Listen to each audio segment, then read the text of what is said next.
official committee meeting, we observed a moment of silence. Can we observe a moment of silence?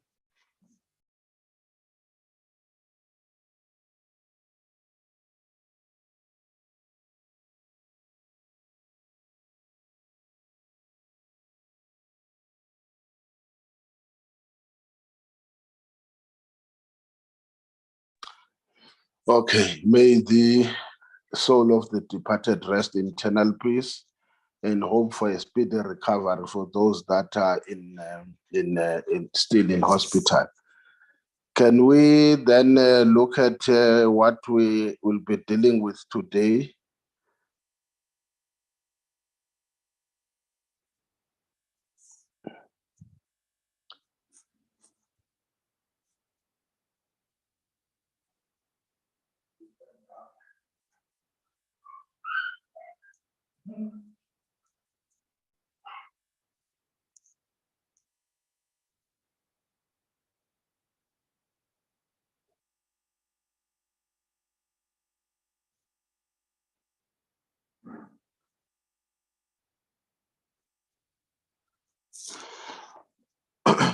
Oh, I'm being alerted that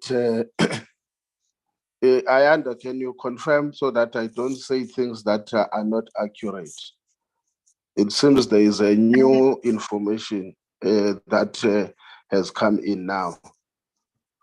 Yes, Chair, it's correct. I'm told that one has passed away, those ones that were critical in hospital. One has passed away, so it's 3 now who has passed on. Thank you, Chair. Okay, I think as we have observed the moment of silence, we will keep members informed of developments with regards to the 3 that that we have lost. As the one, not 3, the one that has been lost, we will do a follow-ups with the National Assembly Speaker's Office. Honorable members, we are today supposed to be dealing with 1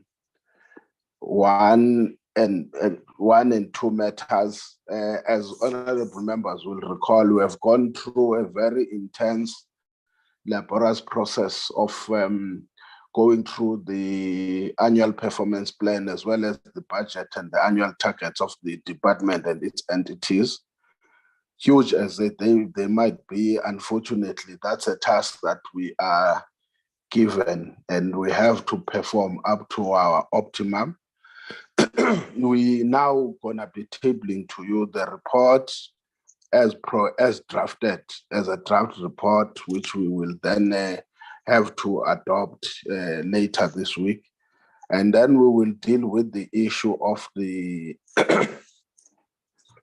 the MACUA WAMUA matters, and then we will then summarize the proceedings of the day. I think we've done with the I think it will make it help Ayanda and Ari just to recap for members the preparations with regards to the, if members agree, the preparations with regards to the public hearings that will be taking place, especially for this coming weekend and the other following weekends, just for the sake of continuity. Yeah. Having said that, can we, with your agreement, honorable members, if is there any objection in terms of the program? Okay, in the absence of none, can you table Ari the report? Can you flag the report? Honorable members, I know that we may not have gone through all the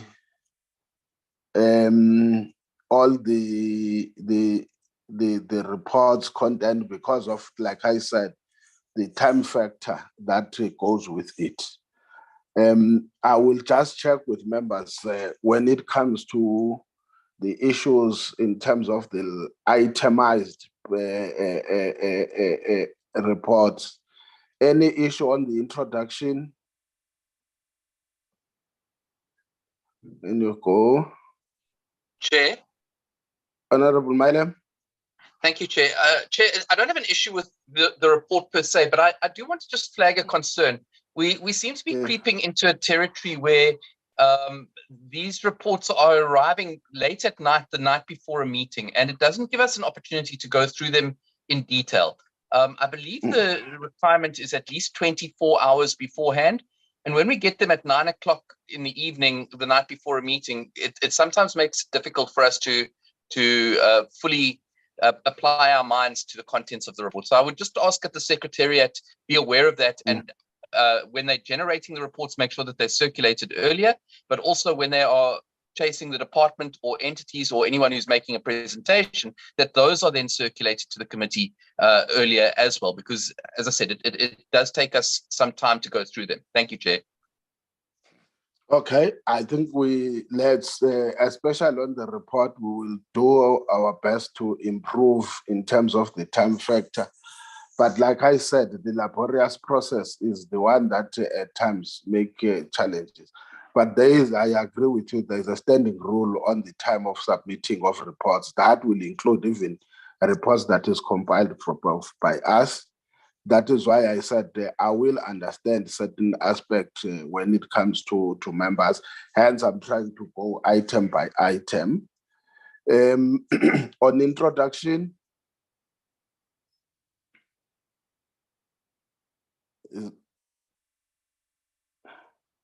okay, the committee process, but I think those are very standard issues in terms of the mandate and other things. Can we pass number 3?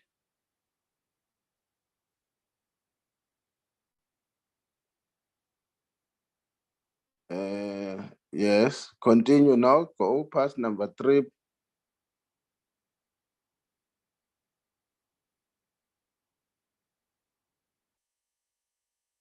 Wait, don't rush. Don't rush.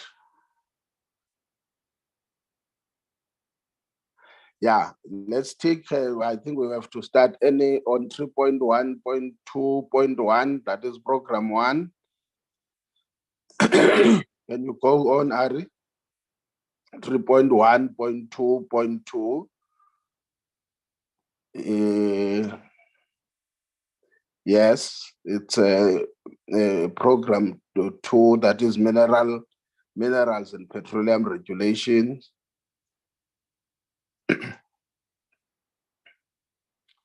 3.1.2.3, that is mining, minerals, and energy policy.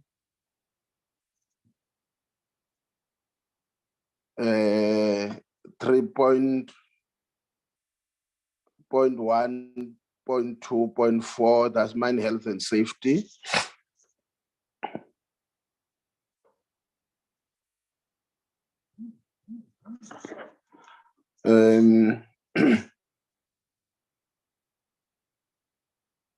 Yes, 0.5, that is programs and projects.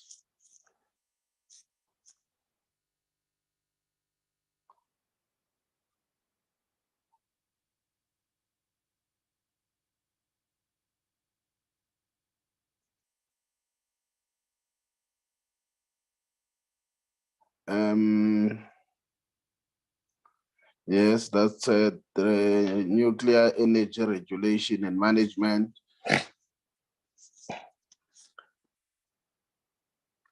Can we go to, because I'm sure those are what were contents of the department. Can we go to entities, Money Health and Safety Council, that is 4.1.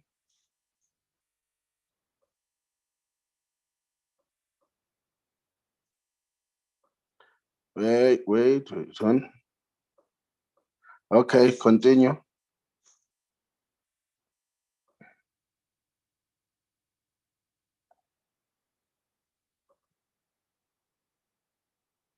Council for Geoscience, number 2.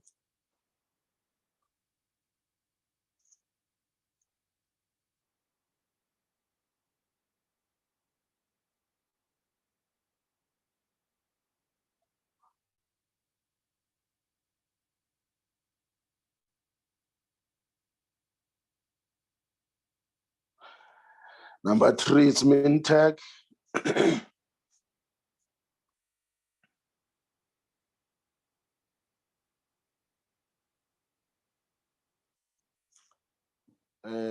NERSA.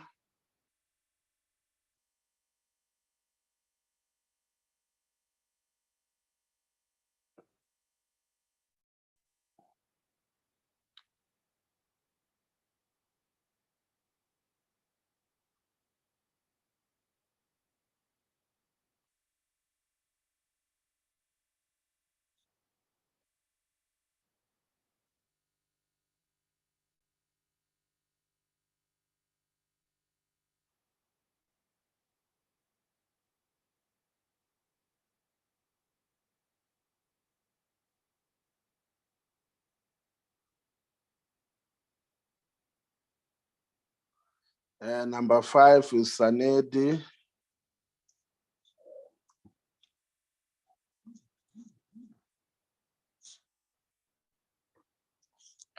Six, it's a SADPMR.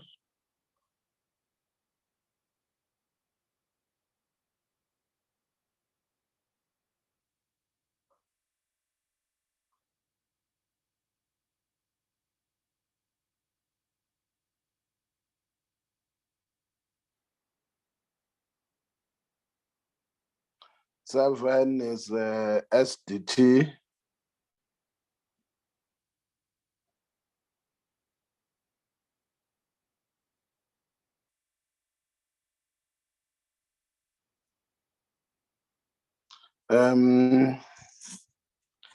Eight is Nexa.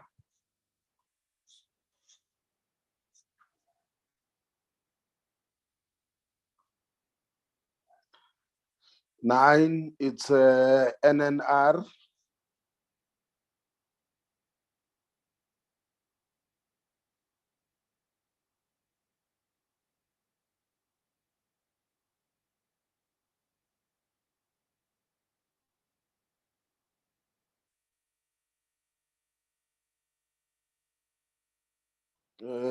And Roadi 10.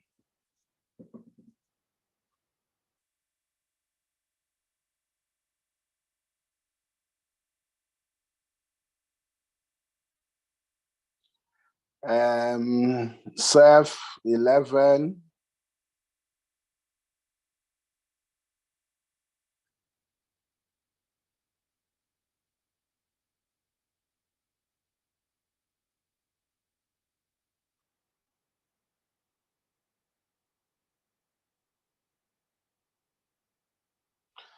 Okay. Honorable members, can I request, with your permission, that the Secretariat take us through the proposed observations, and then we can comment. I'm not sure, I don't want to limit members. Maybe if they want to intervene on a specific bullet point, whether they wait for us to finish or what, we will see as we proceed which one is effective and efficient. Can I allow the committee secretariat to take us through the proposed observations or suggested or possible observations by the committee? Okay, with your permission, Aaron, can you take us through now the observations, because those one will have to read them. That's fine, Chair. The observation, Chair, has been divided into, we've split it into the department and the 11 entities. So I'll proceed, Chair.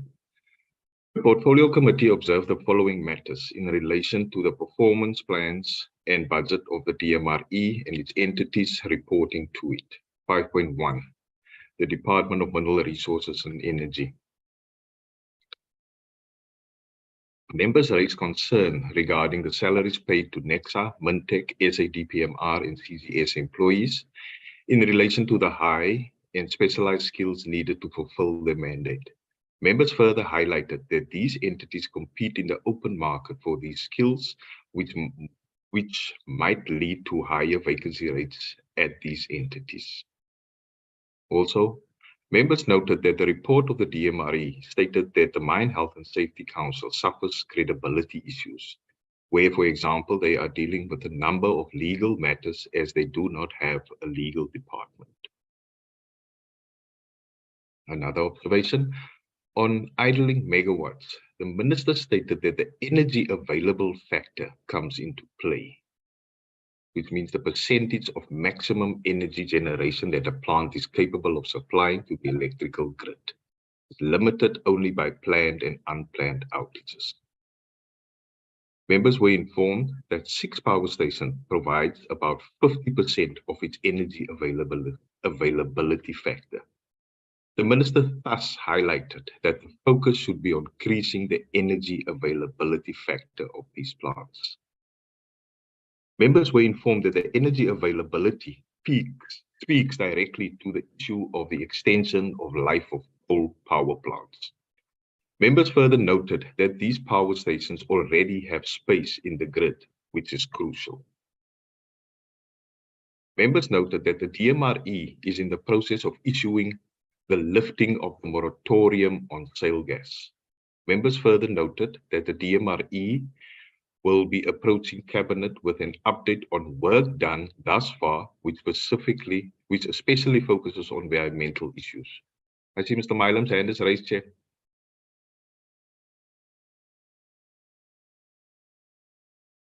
Chair. Honorable Milam, is your hand up? Yes, Chair. Chair, I just want to talk to the point about the observation that the energy availability factor is directly linked to the life extension of the plants. That's not actually correct. Energy availability factor is a percentage of the Point plant of that order, is in. Can I finish, please, Chair? Yeah, Chair. Point of order, Chair. Wait, what's the order? Chair, I want to request that you allow the presentations to flow. We note our points and then we discuss later rather than getting to every point and debate it. It's not everyone who agrees with the points that are read, but for the flow of the meeting, let's allow Secretariat to read, and then we will deal with the discussions later. That is why I said initially, let's say it's a point of procedure.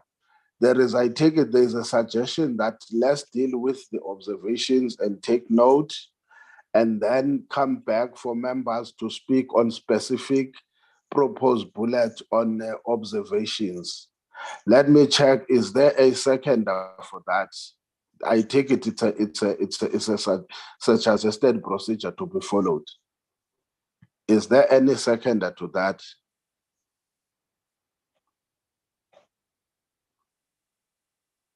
I second, Chair, the point made by Honorable Matlaule.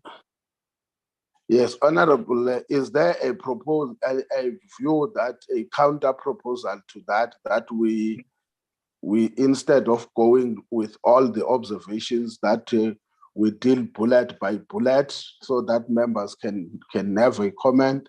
That's why I said, honorable members, we will see when we proceed whether that exercise is effective or not, or efficient, or which one is preferred by committee members. Is there a contrary, is there a contrary view to us dealing with the observations and then allowing members to come back and deal with all the areas in the bullet points that they feel that needs to be rectified, and allow then a discussion to ensue on those items where there could be disagreement? I'm trying to check, honorable members, procedurally. I take it there's no contrary view. I don't want to say, Honorable Milam, you are out of order. At that time, there was no procedure proposed. Can we then agree that that point is also noted When the observations are done, we will allow honorable members to comment on any of the proposed bullets. And if there are areas where we need to iron out in terms of our own understanding and interpretation, this is a democratic process. We will allow members to express their views without any attempt to limit an open discussion. At the end of the day, we'll have to reach a conclusion. Whether we will see at that time whether the matter is scientific or not. We can agree on a scientific matter or disagree on a scientific matter. Can I allow then Ari to continue? And then Honorable Miley, I might take it that your hand will be the first one when we go to those items. Can you continue, Ari? Thank you, Chair. Members noted that there should be a balance between economic development and environmental concerns, highlighting the need to be responsible and not harm the environment.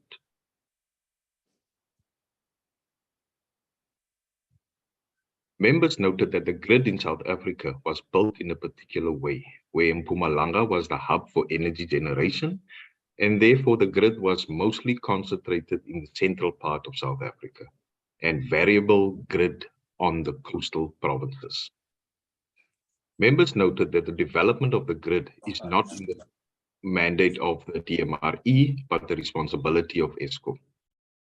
Members note that illegal mining is a criminal issue, which must be treated as such. Members are encouraged by the DMRE's efforts that the PetroSA's refining capacity need to be reinstalled, including the discussions with Saudi Arabia in developing a refinery, taking into account the current refining capacity in the country. Members noted that some of the strategic fuel stock was used during the COVID-19 period and the DMRE's assurance that it will be restocked. Members were assured that bid Window 7 will seek to ensure that the projects will be prioritized where there is grid capacity. Members noted that master plans have been developed for the respective provinces, which relates to the INAP program, in order to ensure that there is proper planning with the respective municipalities.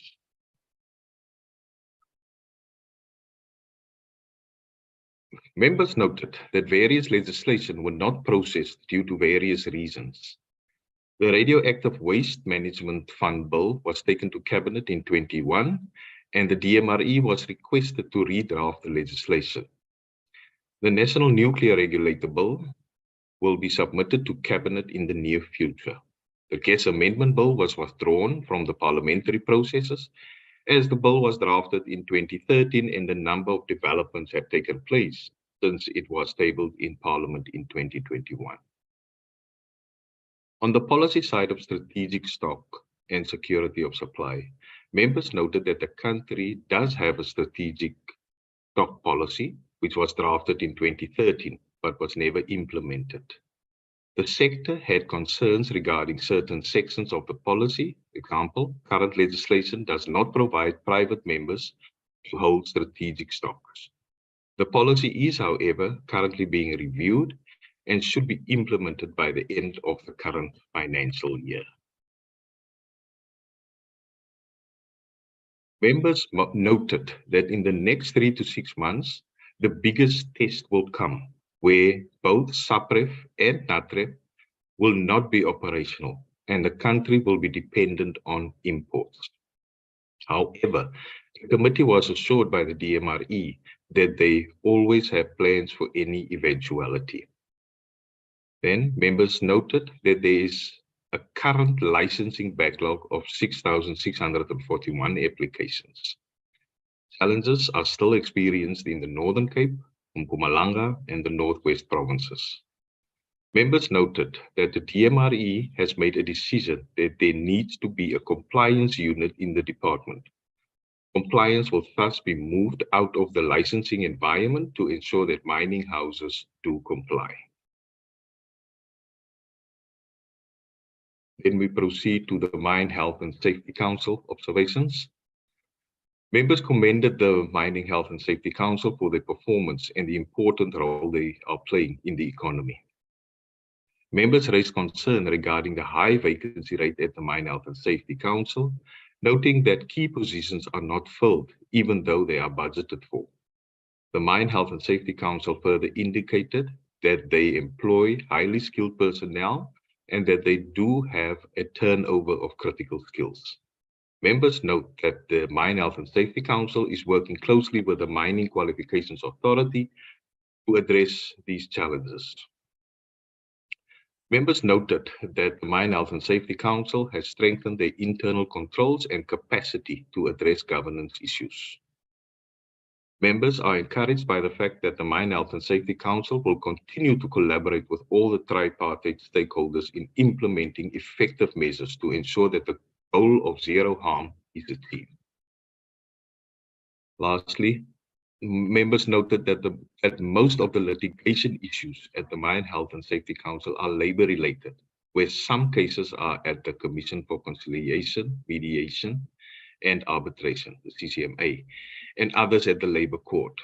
The Mine Health and Safety Council has appointed an advocate to deal with all the litigation matters. The Mine Health and Safety Council is also looking at appointing a labour specialist.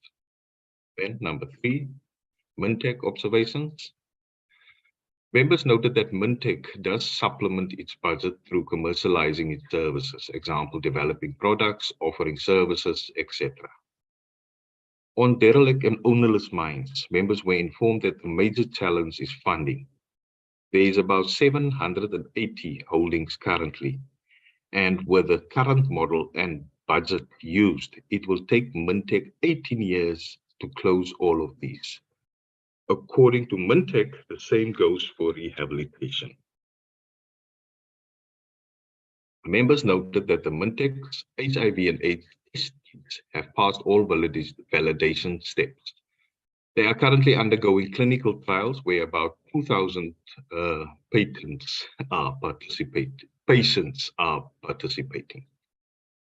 Members noted that the rare earth elements program is not progressing well, as nobody is producing these in the country. There are 2 potential mines in the country, Teenkampskraal, are not producing, and Glenova, they are not producing. MINTEC indicated that they do have an extraction plant which can separate rare earth elements from other minerals. MINTEC cannot build a bigger plant without somebody producing. And members are encouraged to hear that MINTEC is in discussions with Phosphor, where phosphate do contain rare elements. Number 4, observations for the SDT.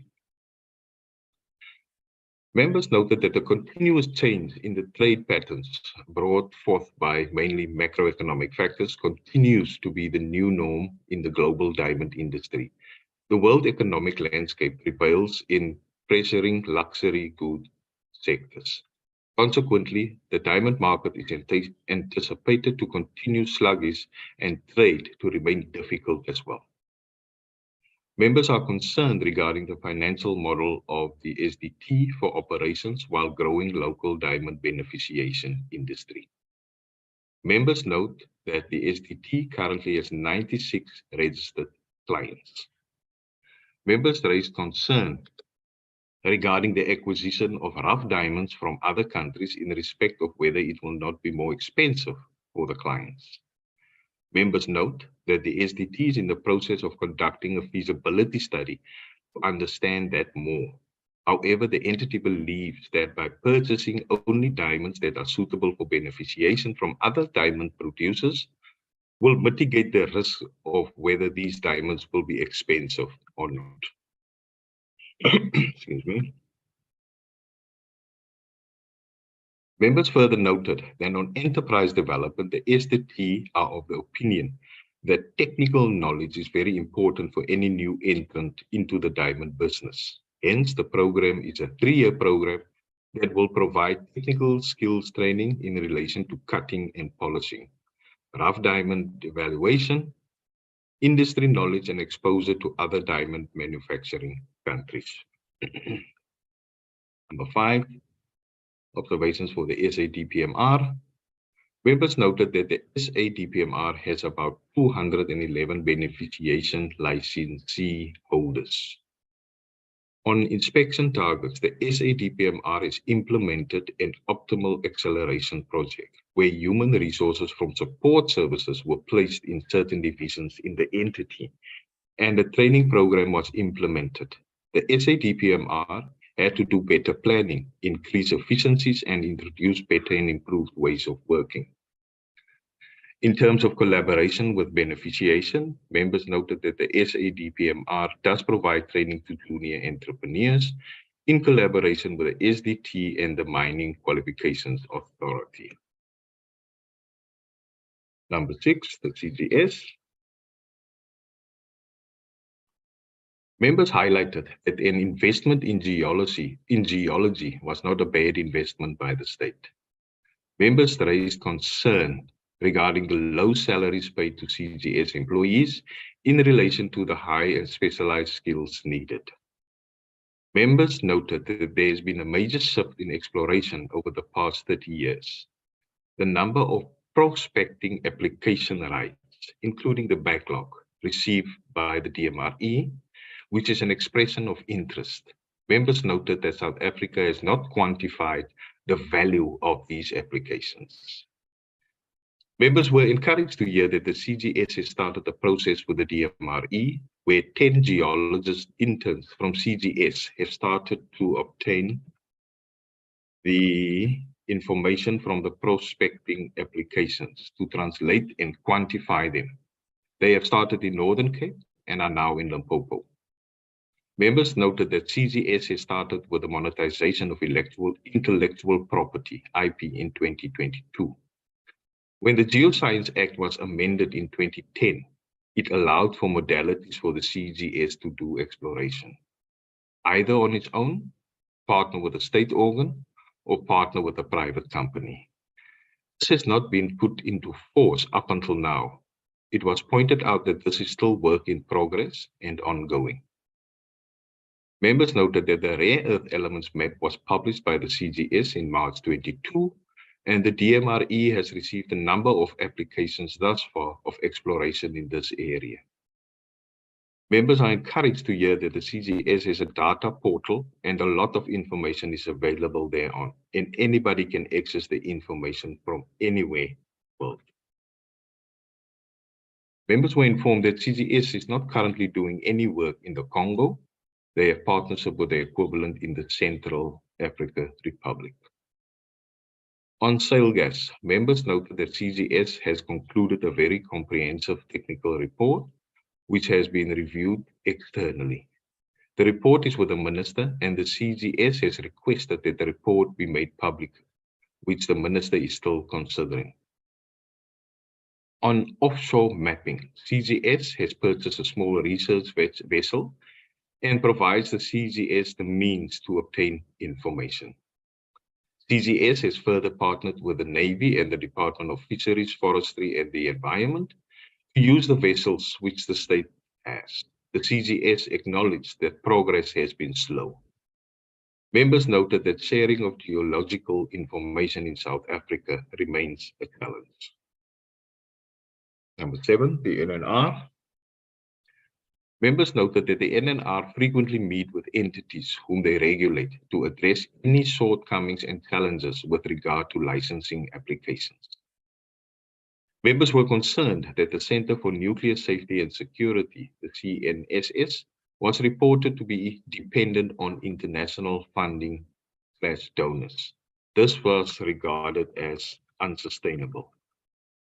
However, members were informed that for now, the CNSS is funded through the budget of the NNR, and about 2 years ago, the Minister approved it to be funded by donors because the NNR Act provides for the NNR to receive donations, but with the approval of the Minister. The committee note and commend the CNSS for the research it has been conducting, which focuses on regulatory decision-making. Furthermore, members commended the NNR's CNSS working relation with tertiary institutions in South Africa. Members noted that there was a recent court judgment against the Minister and by implication the NNR. The NNR informed members that the minister sought a legal opinion on the matter, and he was advised that the judgment is tangible.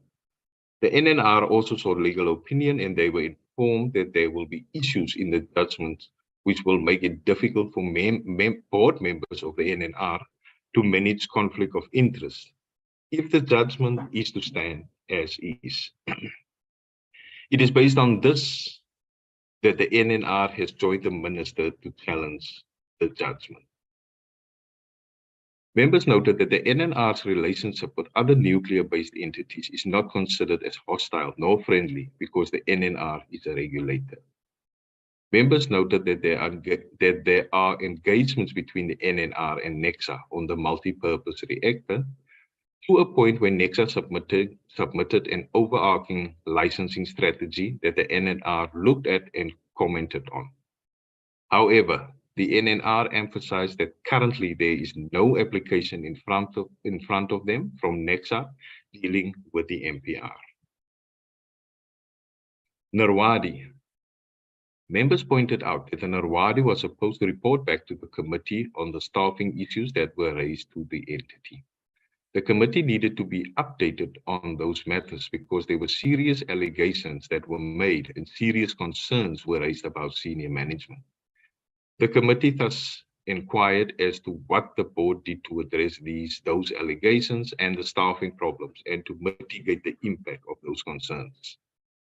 Members noted that on 1 December 2022, there was a response to the portfolio committee on a high level, highlighting the processes that were undertaken, including the Human Resources Committee and the team that was appointed to look into the matter. On 31 January 23, the Narwadi board met with the minister to update him on the issues. And the minister instructed them to create an action plan on how they will deal with the issues, which was similar to what was requested by the chairperson of the portfolio committee. The action plan was developed as requested, and the process that will follow is that the plan will go to the board on Friday, 28 April 23, for final approval before it is presented to the executive authority and thereafter to the portfolio committee. Members noted the relationship between Narwadi, NECSA, and the NNR, as NECSA and Kubek are the waste generators, and there is a need for independence between Narwadi as a disposal organization and the waste generators. NECSA also has the function of waste disposal in the absence of the Narwadi, as they are empowered by the Act. But as soon as the transition is completed, the waste function will move away from NECSA and be fully carried by Narwadi to emphasize the element of independence. This is also supported by the transitional provisions of Section 30, subsection 8 of the Act, where during the transition period, NECSA will work with the Narwadi until the NNR is satisfied the Narwadi can work independently in the waste disposal sector. On the Radioactive Waste Management Fund bill, it was noted that the bill is led by the policy branch of the TMRE. However, as part of the development of this policy, there is a project team that the department has, which had intensive consultations with all the relevant players, including NECSA, ESCOM, and Narwadi. In those intensive consultations and engagements, the modalities and the transformation of the tariffs in the model were discussed. Once it becomes promulgated, the fees or levies will become gazetted, and once that is done, the waste generators will have to pay a fee in terms of the promulgated grant into the fund and not to Narwadi.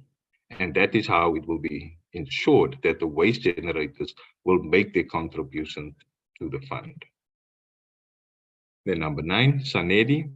Members raised concern that no mention was made by SANEDI on a possible working relation with the Council for Scientific and Industrial Research, CSIR, on clean coal initiatives.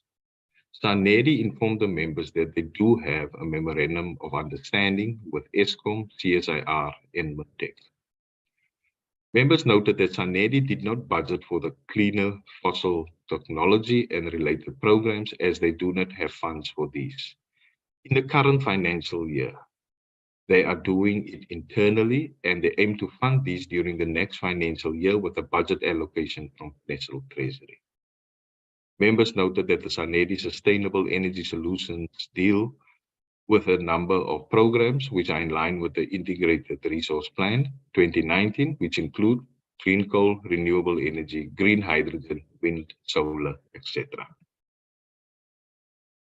Next.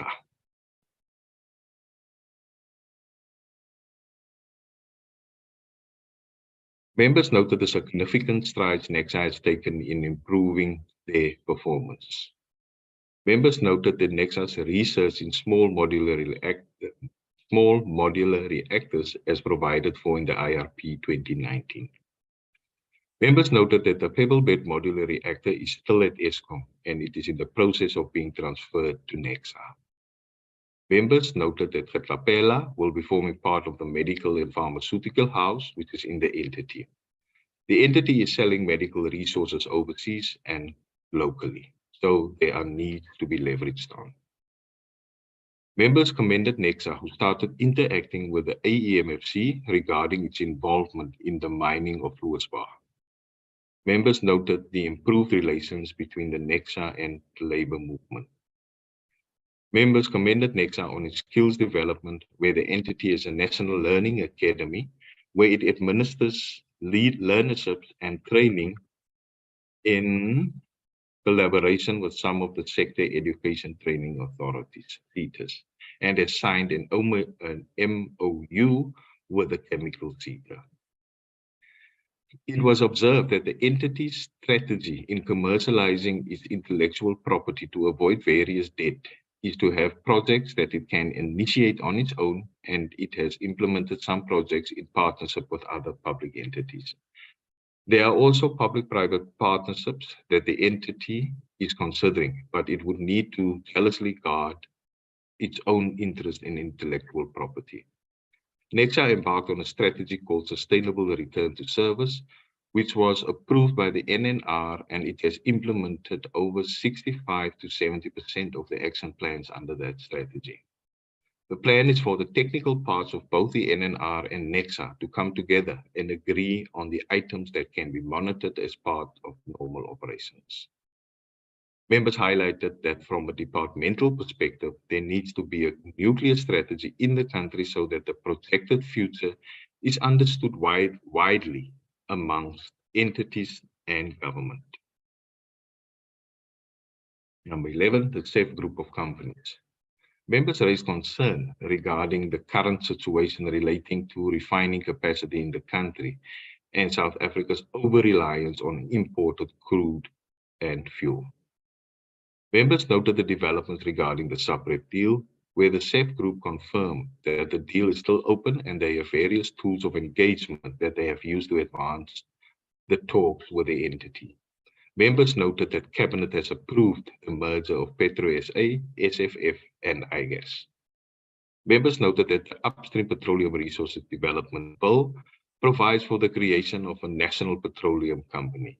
Members questioned the existence of the SEF-SOC in light of the merger. Members noted that the AEMFC's focus should not be only on coal, but they need to expand their activities to other minerals as well. Members questioned whether the storage facilities in Milnerton and Saldanha were in a position to store refined products, and if there is a plan to repurpose refineries to be able to accommodate the changes that are looming. Members noted that the IRP 2019 suggests that Eskom needs to procure 3,000 megawatts from gas, and there are 1,000 megawatts that are set aside for Kuga, and questioned why is the group not taking the remaining 2,000 megawatts into the market so that the country gains the megawatts from gas. Members raised concern regarding the export of coal as a revenue stream by the AEMFC through Transnet, taking into account the challenges which Transnet is currently experiencing. Members noted that SEF will in most instances be at risk against environmental litigation threats. Number 12, NERSA. Members noted NERSA's call that an alternative dispute resolution is requested as a first process for dispute resolution instead of the current court processes. Members noted the request from NERSA regarding the speedy finalization of amendments of governing legislation and policies. For example, the National Energy Regulator Act, the Gas Act, the Petroleum Pipelines Act, and the Electricity Regulation Act. Then lastly, members raised concern regarding NERSA's decision regarding tariffs and not briefing the committee thereon. So those are the observations, Chair, for both the department and the entities. Thanks, Chair.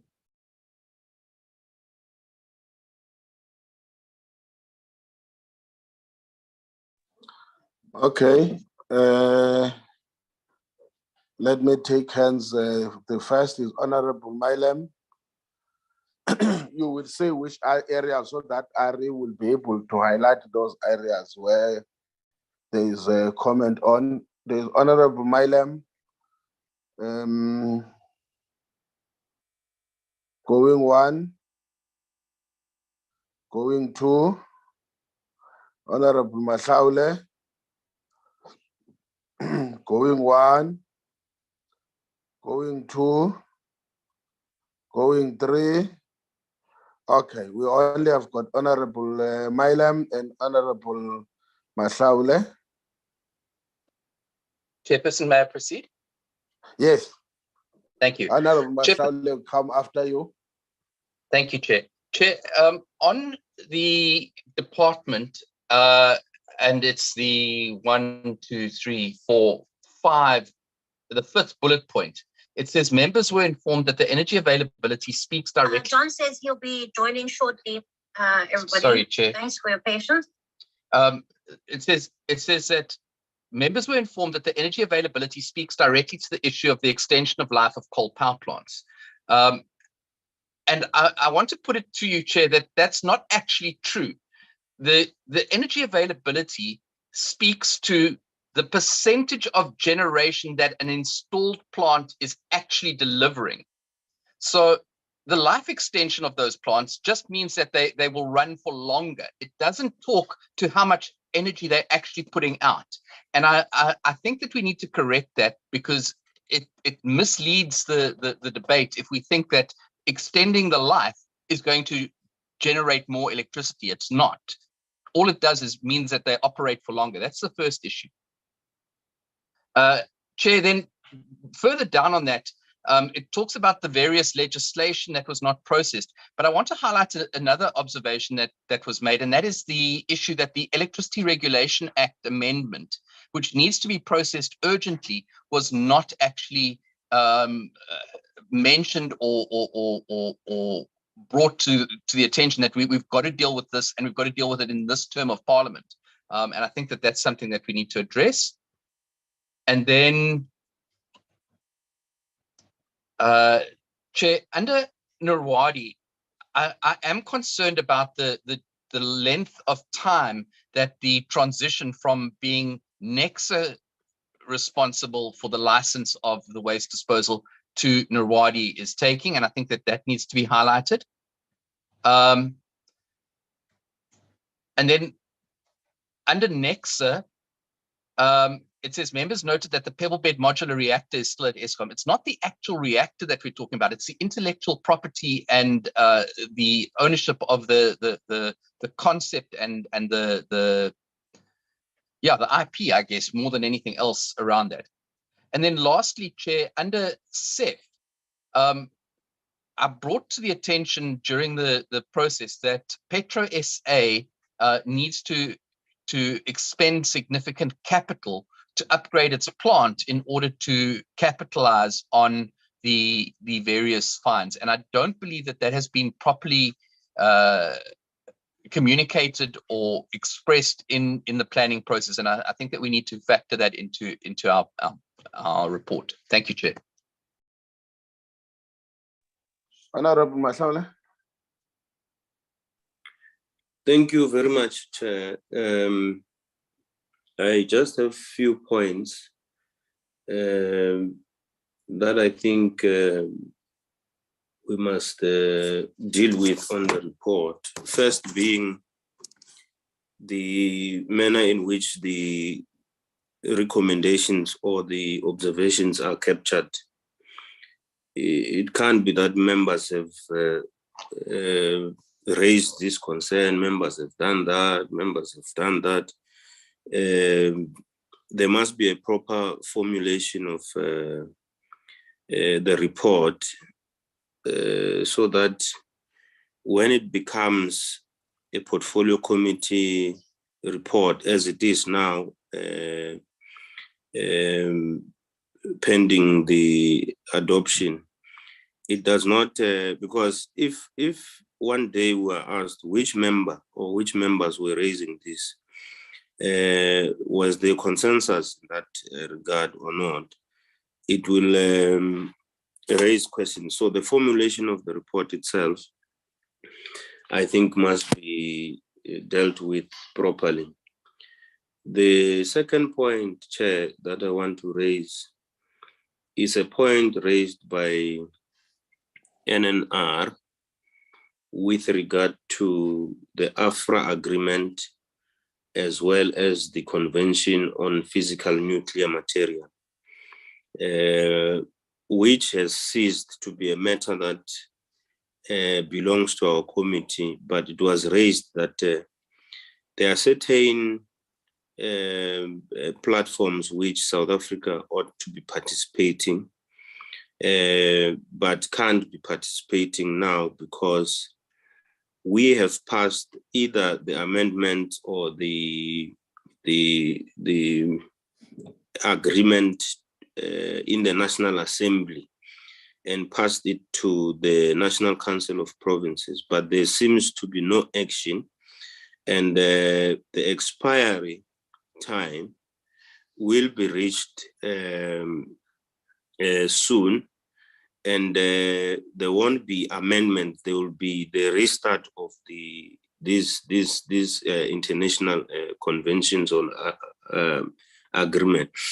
Even though we can't instruct NCOP what to do, but it became one of the concerns from our committee that if this is not done, then the consequences will be 1, 2, 3, and 4. And I think if it's captured, it will amplify that we have done our work. We are waiting for our sister branch, which is NCOP, to deal with it. But at no stage must it come back to us and they say we did not do our job, and it was not raised by NNR, because they have raised it and we have entertained it. Chair, the last point I want to make is we must not fall into a popular narrative in the media or elsewhere. When we were seated in the meeting, we have asked the minister, because here we're dealing with what we agreed upon in a meeting, not what somebody understands to be the case. So we need to be careful on what we're changing and what we're not changing, because the response we got around energy availability factor was that the narrative has been that the power stations, when it's old and it reaches what you call, and we have been made to believe, end of life, we can't extend. And the minister was arguing that, no, it has been a practice all over the world that you can take a decision actually to extend a life of a power plant to get enough electricity. You see, Chair, there was statistics released by ESCOM in January, which indicated that the EAF of about 53% came from coal-powered plants. And of that 53%, around 48% is what we have, what we can utilize. And if you look at the list of power stations, the megawatts they are created to can give, and the percentage they are giving, and the effective megawatts that we are getting from that, you will learn that it is not so much about whether the power station is old or young. That's the statistics that ESCOM has released in January, and if the committee so wish, we circulate them. We can, because we must come from a point where if we want to change that point in the report, we are on the same page and we have facts. I have no problem with the Honorable Mailem differing, but I would say let's gather facts to satisfy everybody in the committee. Not that that will happen, but at least before we insert and remove things that we spoke about in the committee, we look also on hindsight. Am I the one who is lost, or you are lost, Honorable Masaule? I don't know. I'm still speaking. I don't know whether you are hearing me that side or not. You tell me. You're still audible, sir, from my side. Chair, can you get that?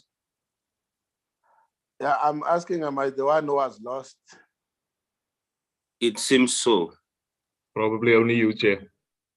Yeah, but that was my conclusion, Chair. Thank you very much.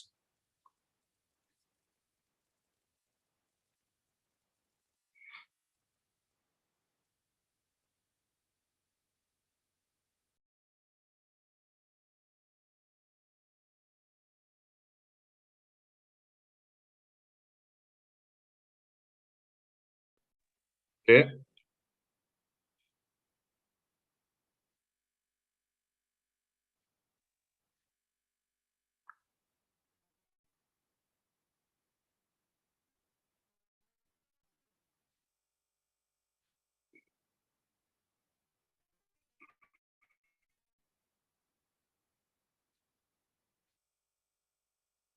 Is it still on the platform? I'm not sure. Ayanda, can you check?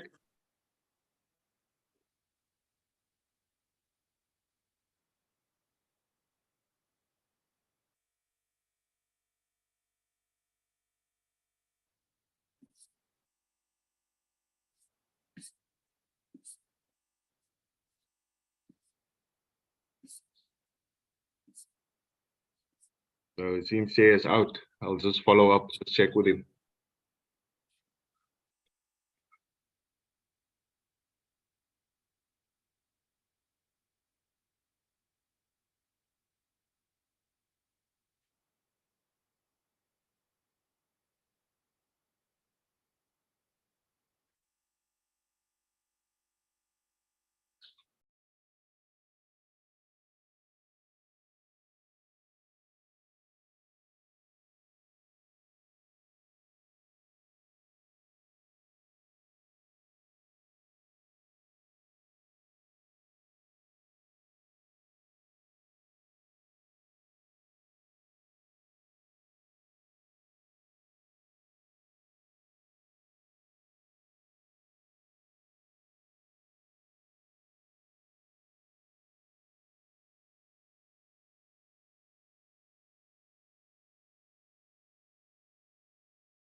Chair is just struggling to reconnect again. Just give him 2 minutes or so.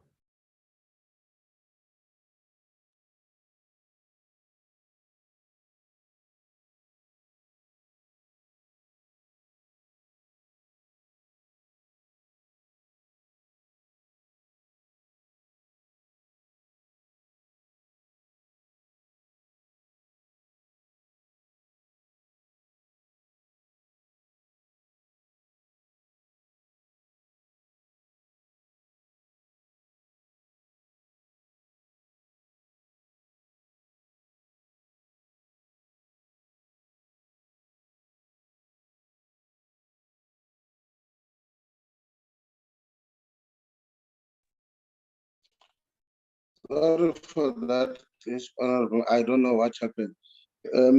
I got a part of what you raised, Honorable Mashaule, almost total towards the end, except one part towards the closure. But I got the gist. Recording in progress. Can I get, is there any before I deal with the issue? And Ari, can you take us to that clause, please?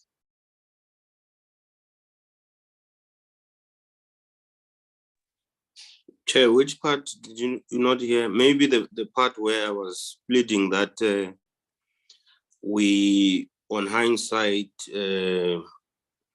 also look at the statistics that were released by ESCOM early this year on issues of EAF,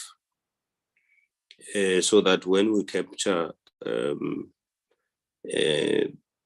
this point, we're informed not only on what we believe to be the truth or not, but also on facts that were released formally by an institution that may have such percentages of what the EAF that we have, and what causes the shortage, what is it that is effective. Yeah, that's the point I was making. I was not really differing on how Honorable Malem wants it to be captured, but the reasons why we have what we have, I do think we need to be factual about it. Thank you. Okay. Before I come in, let me check.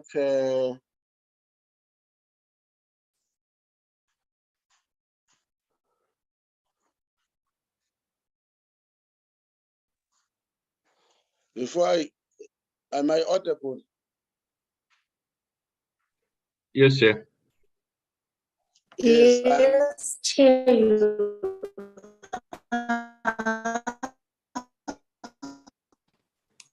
Okay. Is there any take before? Because my issue, and that's why I said we must go back there to deal with two issues and see whether it's also whether we want to differ or we want to, I think let's deal with the first. And I take this also could be what Honorable Mashaula was saying initially, how we do the formulation in terms of the observations. Probably we should be saying the following observations were made. You see, for instance, it says members were informed that 6 power stations provide about 50% of its energy availability factor. The minister thus highlighted that the focus should be on increasing the energy availability factor of these plants. I think the point that the minister, I'm not denying this, the point that the minister was saying was that some of the decommissioned power stations and those that were also on the list of being decommissioned were the ones that were performing, but the issue that was used was the issue of the lifespan that has been put on them, not necessarily what they are able to deliver, which is being determined on the basis of energy availability factor. And I think one example he made was OMAT. Now, I'm saying maybe the formulation itself. Then the second point, which is I'm not sure whether there is an agreement or it is a disagreement. I take that bullet point then is informed. The point is whether the sentence itself is correct, where it says members were informed that the energy availability factor speaks directly to the issue of the extension. I think that's what Honorable Malem is contesting, that the issue of availability factor is not directly linked. The issue of availability factor is also linked on the performance capacity of the coal power stations, not their life of mine. I understand that for me is the context that the observation comes. So that it's true, there's a de-linkage between early energy availability factor and the performance. Energy availability, it will be linked on the performance of a power station. How much it could be able to deliver, not how old it is. I thought that is the context this was put on. Can't we then find a way to instead of having to the life or the age, if we use the question that it is actually linked to the performance of each individual power station, regardless of its life. Will that be yes, Honorable Mahlauli? I agree with you 100%. That's why I was not strongly disagreeing with Honorable Melem, because there is level of truth that it's not directly as a result of age and whatever is put there. So I agree with you. Let's get a better formulation that will capture what Honorable Melem is, I don't want to say contesting, but wants to be corrected to mean what we meant, but also enhance it with what is the real reason, and then we get facts there. So I completely agree with you on that one.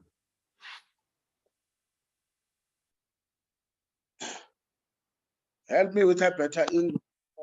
I'm saying is, will it not make sense if we say the issue of energy availability factor is directly linked on the performance, on the effective performance of each power station, regardless of its age?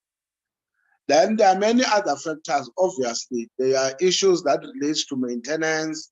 There could be issues that relate to acts of sabotage. There could be many reasons that would make that do not, but the drive is always on the basis of performance, not on the basis. I think that the point that says that you can extend the life of a power station because of the availability factor can make the extension of that life of mine.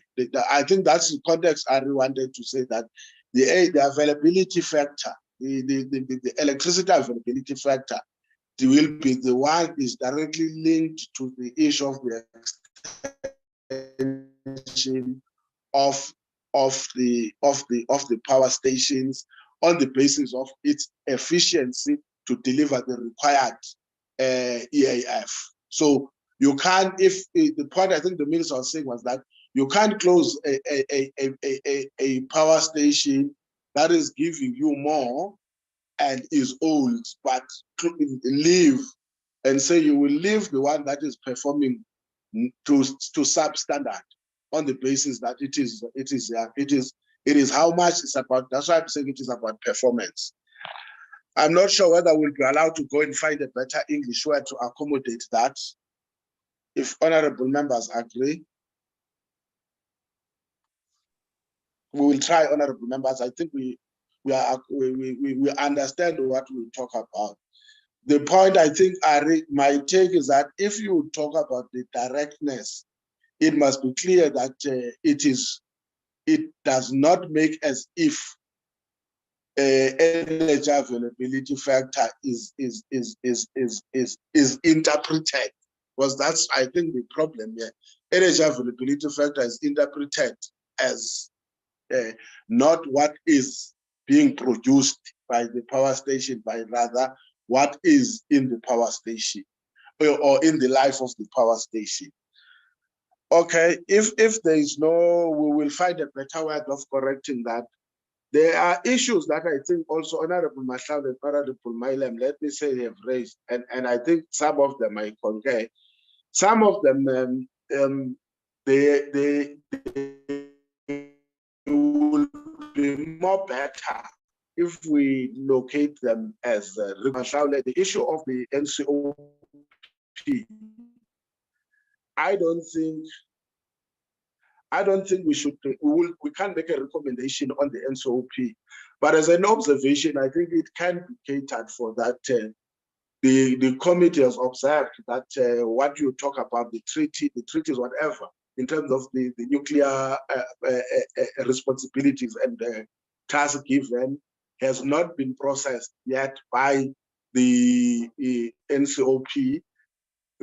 Hence, it could have the following implications.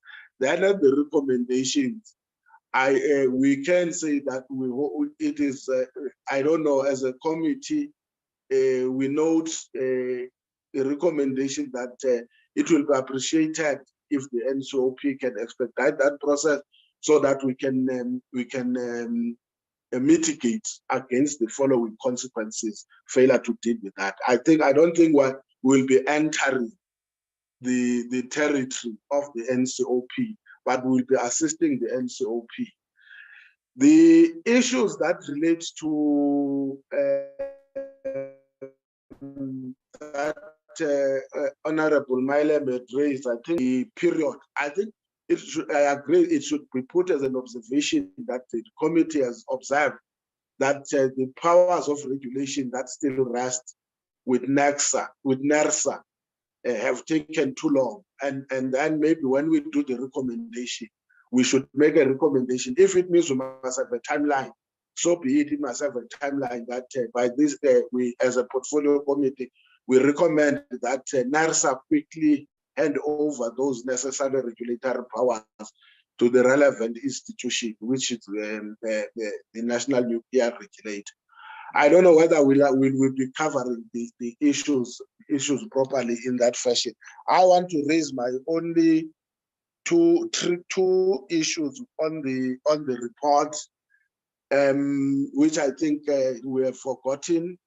Then the overall issues that I think we in my view we should not miss.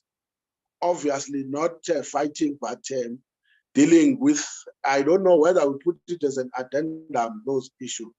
I guess there's consensus in terms of reformulating those areas that honorable members have raised. Two things are that for me, let's start on the illegal mining. I don't think the issue of illegal mining, from our point of observation, it should only end by saying illegal mining is criminal and it has to be treated as such. I think there is we did in terms of the interventions that were made by members, amongst other things was that, one, there is a need to speed up the process.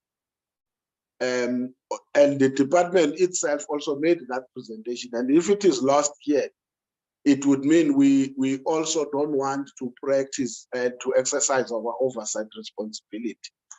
That in as much as we say so, I think there is a view that says that the department is also has started a process of regulating the issue of artisanal and small-scale mining.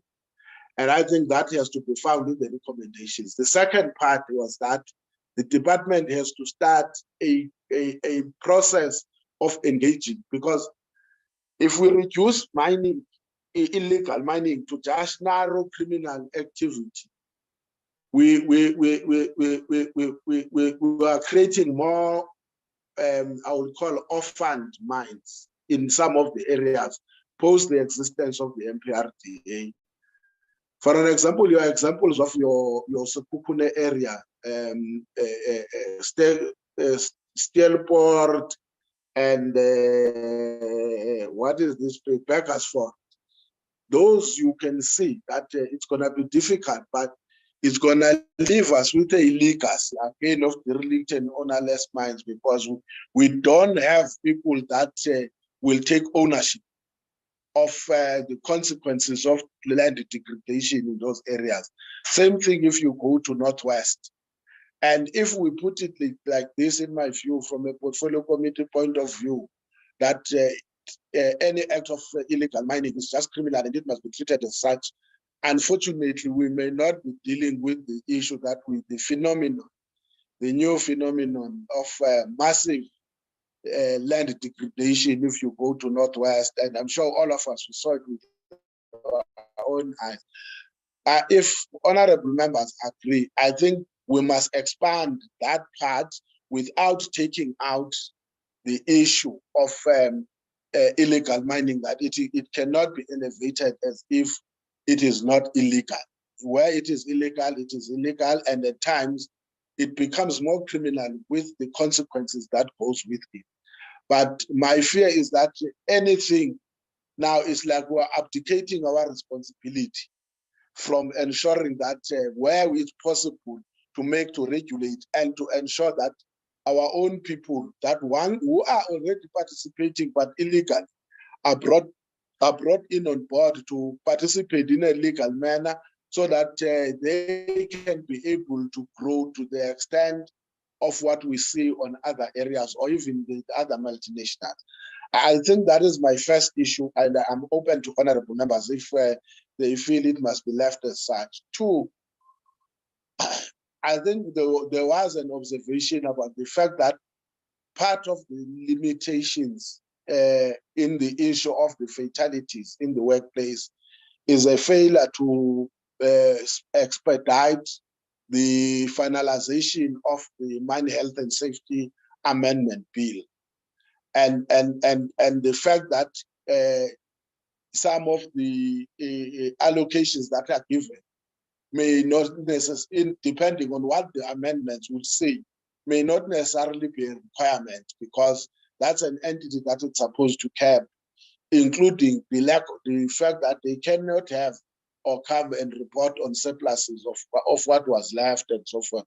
So I think for me, the issue of Mine Health and Safety Amendment, the amendment bill, is one of the observations that we made, that it is lacking and a little bit costly. Then we can say, what do we recommend in relation to it when we deal with the recommendation?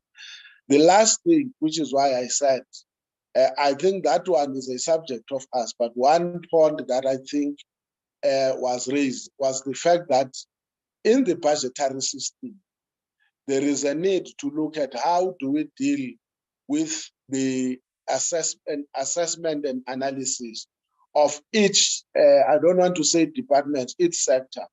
For instance, once we have got a budget that does not take into consideration, if you look at the allocation, for instance, on derelict and ownerless mines, including closing the holdings, doing rehabilitation and the availability amount, it doesn't seem that the budget is targeted on addressing specific risks that are contained in the department. You've got the issues that relate to nuclear waste. You don't see that the allocation of budget is related to this, which therefore makes the department to present what is equivalent to what is allocated to them. If I'm ruffling feathers, honorable members, but I think that issue was one of the observations.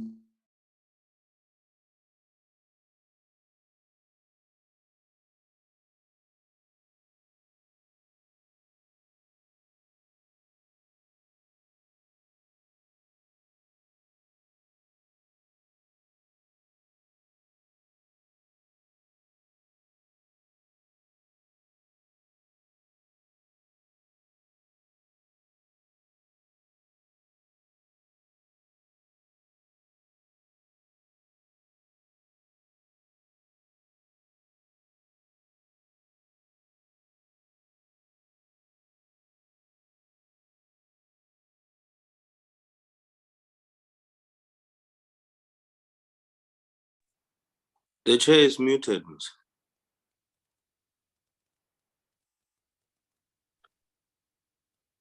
Chair?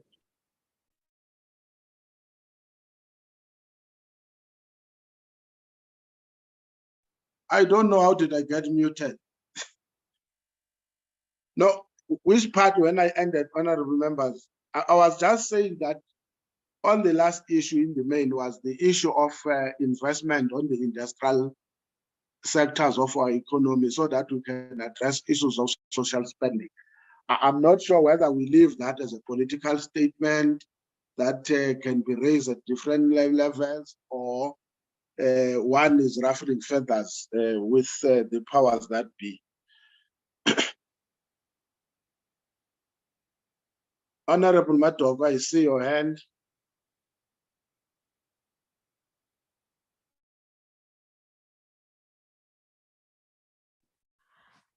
Yes, Chair, but it was not on what you were speaking about. So I think those that will respond will. I just needed to ask if I can speak on something quickly after you're done, Chair.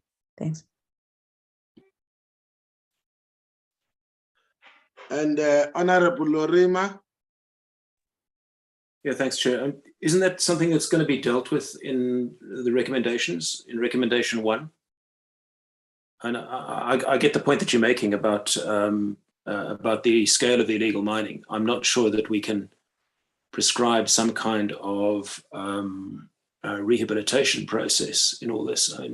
Isn't this something that is covered by recommendation 1?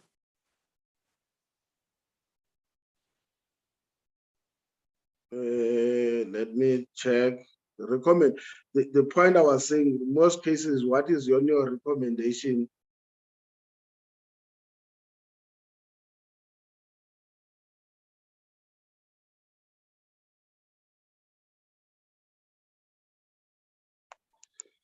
Okay. The point is, sometimes what is on the recommendations must reflect on the observations. But it's okay. I think recommendation 1, you are correct, addresses it. I was just saying in the observation is not there. Honorable Matogwe.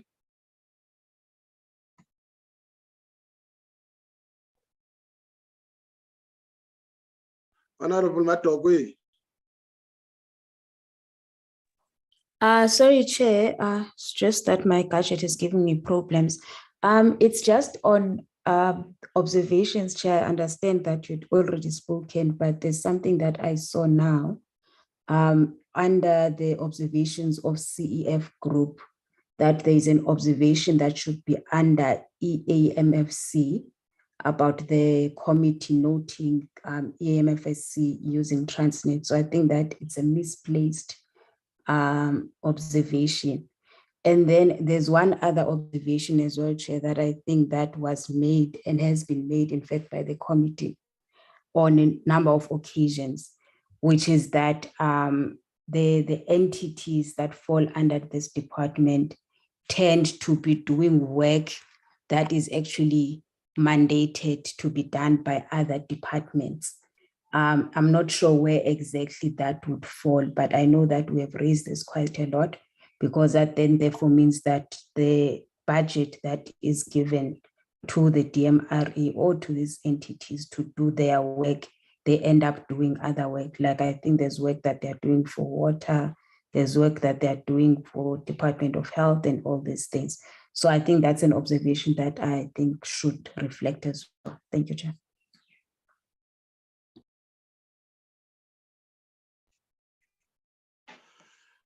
Okay, I think there's almost consensus in most of these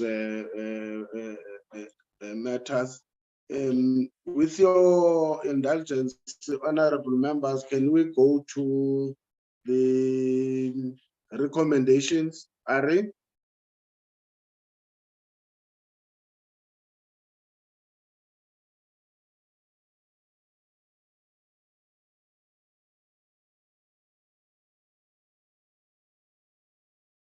Thank you, Chair. So the recommendations are as follows. Having considered the planning documents and budgetary allocations for the 2022-23 financial year, the committee recommends that the Minister of Mineral Resources and Energy should, 1, ensure that illegal mining is a top priority of the department. This includes addressing the issue through legislative amendments as recommended in the Portfolio Committee on Mineral Resources and Energies 2022 Joint Oversight Report on Illegal Mining. 2. Expedite the finalization of the department's legislative program, as some legislative provisions are inhibiting the growth of the industry and optional functioning of the various entities of the department. 3. In collaboration with other relevant departments and government entities, such as public enterprises, ensure that the issue of grid capacity is addressed as a matter of urgency. 4. Consider having discussions with the National Treasury regarding a possible increase of the Mintech's budget in order to effectively address the issue of derelict and ownerless mines. 5. Consider reviewing legislation to balance environment and development. 6. Furthermore, consider engaging the Minister of Forestry, Fisheries and the Environment on measures to minimize the repetitive environmental litigations, as well as ensure that meaningful community engagements take place prior commencement of projects. 7. Provide an update to the committee in the second term of 23-24 financial year on developments regarding shale gas and lifting of the moratorium related thereto. 8. Accelerate plans to restore PetroSA's refinery, as well as investing in new refining capacity. 9. Amid a changing industry landscape, expedite the finalization of the strategic stock policy as per the commitment of the department that it will be finalized during the 2023-24 financial year. Number 10. Ensure that the review of the integrated resource plan for electricity is finalized in the 2023-24 financial year. Provide an update to the committee on the integrated energy plan and the gas master plan during the 23-24 financial year. Number 12. In the fourth quarter of the current financial year, 23-24, update the committee on the licensing backlog, especially in the provinces where challenges are encountered, such as the Northern Cape, Mpumalanga, and Northwest. This should include an update on the compliance unit that the department plans to establish. 13. Endeavor to ensure that entities of the department who want to commercialize their projects are given priority. Push for a set aside for the entities of the state not to compete with external service providers. This applies for entities such as Mintech, Council for Geoscience, Central Energy Fund Group, and the South African Nuclear Energy Corporation. 14. Ensure that the Council for Geoscience quantify and present to the committee within the current financial year the work the entity is doing in the African continent and the Middle East. 15. Ensure that the South African National Energy Development Institute is supported on its work on greener coal technologies in order to assist the state on the just energy transition discussions. 16. Ensure that the Central Energy Fund Group present to the committee the implications of the merger of PetroSA, iGas, and the Strategic Fuel Fund on the Central Energy Fund as a holding company. 17. Ensure that the South African Diamond and Precious Metals Regulator updates the committee on the performance of the Diamond Exchange and Export Center and indicate the number of import and export of diamonds. The update to further outline progress with regard to beneficiation to date and notable challenges. Those are the recommendations, Chair.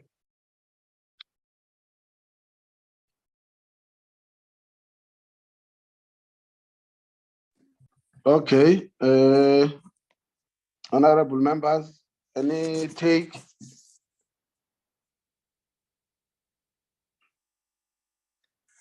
Honorable Lorima, any other hand? 1, 2, Honorable Madogue, any other hand? 3, 4, 5, gone. Okay, Honorable Lorima. Thanks, Chair. 2 points. The first one is recommendation 12. Now, I think that it's a good idea for us to be updated about the licensing backlog and the compliance unit. But given the importance of this matter, I'm concerned that we're not sitting with our hands folded on this issue. Consider that we've had considerable backlogs for 2 years now since it came to the attention of this committee. And all we seem to be asking for is an update on their progress. And yet we're told there's still some 6,000 applications, more than 6,000 outstanding. Would it not be wise for us to set some kind of a deadline by when this process should be complete? Because I think it's unacceptable that we're in the 3rd year and it looks like this is going on to possibly a 4th year before we even get this license backlog addressed. Consider that every time a license is not issued, there's potential investment that doesn't come and jobs that are not created. So, Mr. Chair, I just like us to consider whether or not we shouldn't set a deadline, A, or B, if we don't do that, that we get this, we don't wait till the 4th quarter for this update on the backlog, but we actually do it in the 3rd quarter. So that's my recommendation on recommendation 12. Recommendation 13 for me is also a little bit problematic because I don't really understand what we're trying to say there.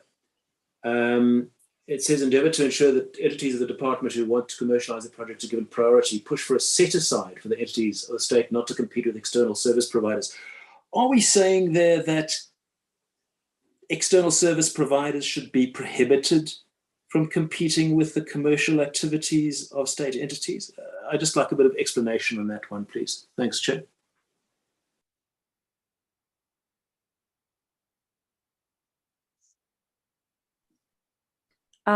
Thank you, Chair.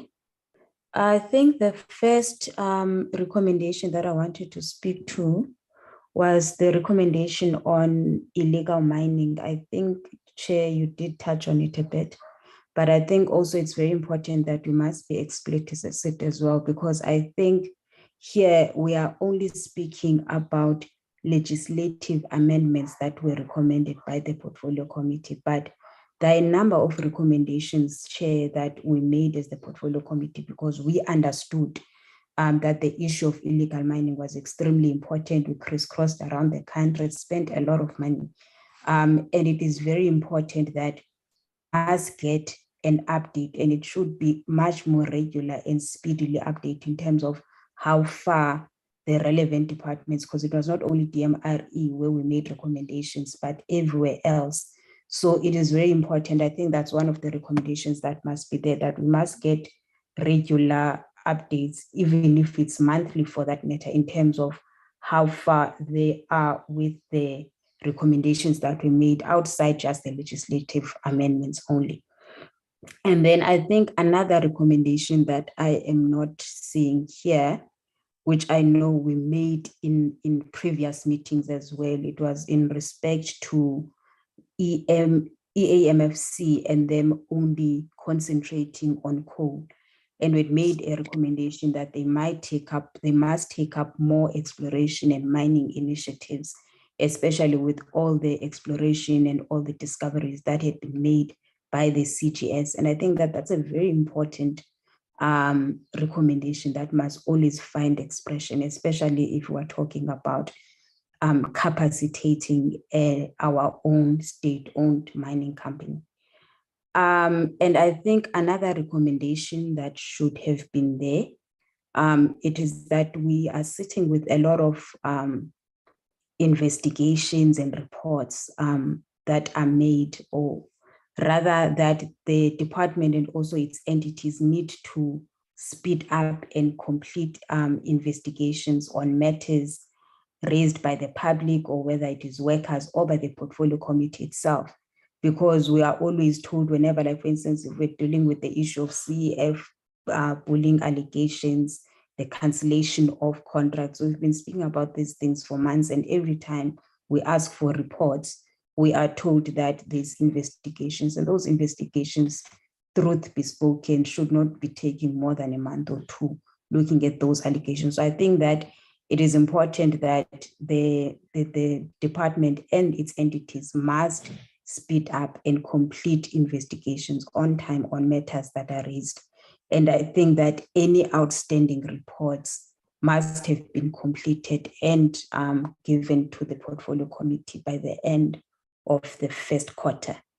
And I think another recommendation which ties into the observation that I had made, that we must actually assess the work that is done by the department's entities, but that is actually a mandate of other government departments, and check what are the financial implications of that for the department, and also explore possible collaborations between our departments or our entities and the said departments. Like I made an example of that, CGS is busy with water projects, which would be Department of Water and Sanitation. Mintech is busy with HIV test kits. The last time they told us that they would still need to bid with the Department of Health, which in this case, it should be that they are actually supposed to be collaborating with the various departments. Another recommendation that I would like to propose, it is perhaps that we must get a report. I understand that a report is still being drafted, or it's being completed in terms of the oil gas deposits that have been found. But even though that is happening, there are projects that are being approved. There is exploration that is being approved while we wait for that report. So I would actually want that to make a recommendation that we must get a report within this first quarter as well on the financial and developmental benefits of the states in respect of the oil and gas discoveries in the country, and where exploration rights have already been given or licensing rights have been given, we must also be able to get in terms of what are the benefits for the state in those conversations. And then some of the observations or recommendations, Chair, because I know that on top we're making a lot of observations, but we do not necessarily have recommendations that speak to them. So I'm not sure whether I must go and read them out, all of them, or whether I can just say that let us make sure that where we have made observations, we must make sure that there are recommendations that speak to those observations. For example, we make an observation there on top that MHSC has a lot of vacancies, but there's no recommendation that speaks to that. We have the issue of, what's the other issue? Oh yeah, we have an issue of that SANEDI did not have a budget for cleaner fossil fuel technology and related programs in the financial year, but we're not making recommendations for that. We're also made an observation that EAMFC is dependent on Transnet for exporting coal, but we're not making recommendations on that.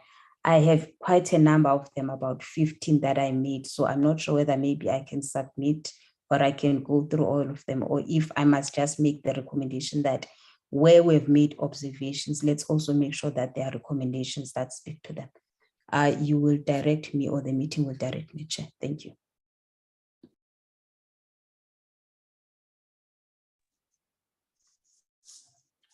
Yes, I think Honorable Madogamia and you are sharing the same view. Like I've been saying, that in some cases, the problem is that you've got recommendations that are not reflected on the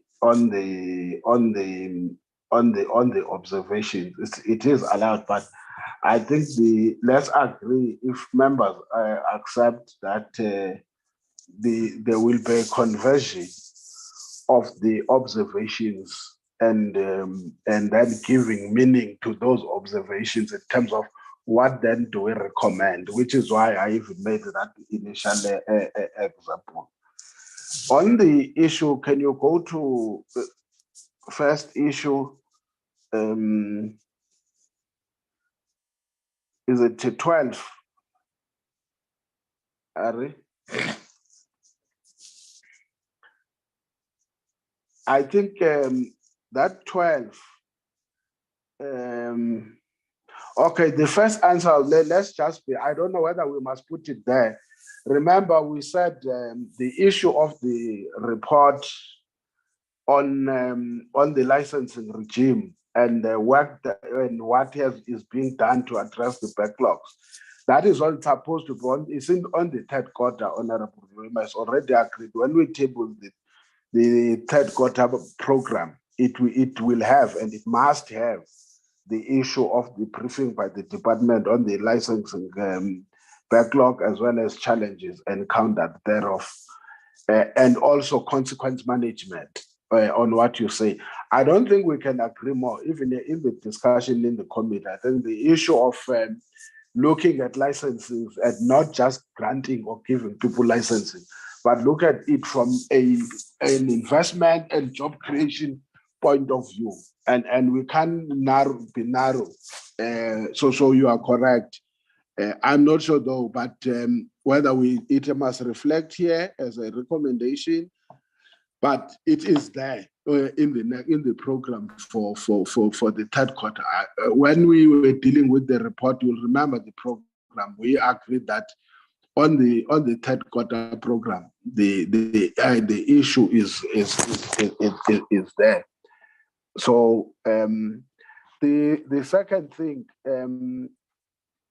I think we could just say that that update be done on the within the third quarter of the report of the committee program. I don't think it's a big issue.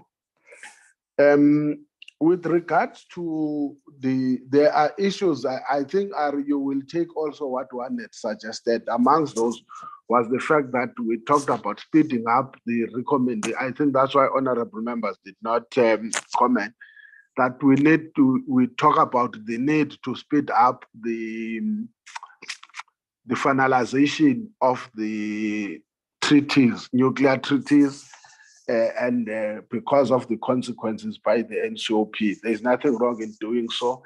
And many other issues that honorable members had made when we're dealing with the recommendations, they'll have to reflect as far as the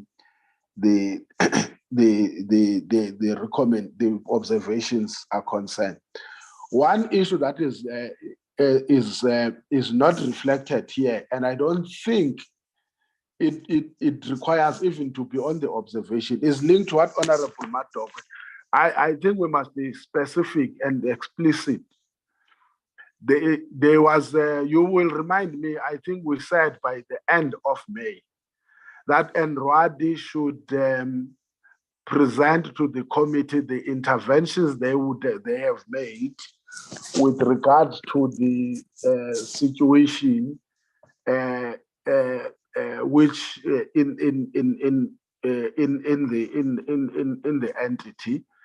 And remember, they said that they were going to go at that time. I think on their next Friday they were having a board meeting, and the board meeting was going to look on the interventions, proposed interventions, which is why I said to them, to him, he can't go in details because he doesn't know whether the board, he might be confident. Two, it needed to go via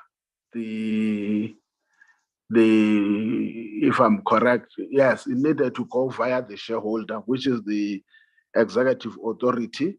But we said to them, in the event that is not happening, they need to notify the portfolio committee and the reasons thereof. So I'm not sure, you can remind me, either we now, because that is on the records of the meeting, that if I'm not mistaken, they were given the deadline until the end of May to present to the committee the necessary actions they've taken to deal with the situation in NRWAD. So if I'm wrong, we'll have to go and check on the records. That also meant including the department, because it's no longer and Rati, it also has the department to be involved. I think I take note of what Honorable Matov is saying, but this for me was a recommendation on its own.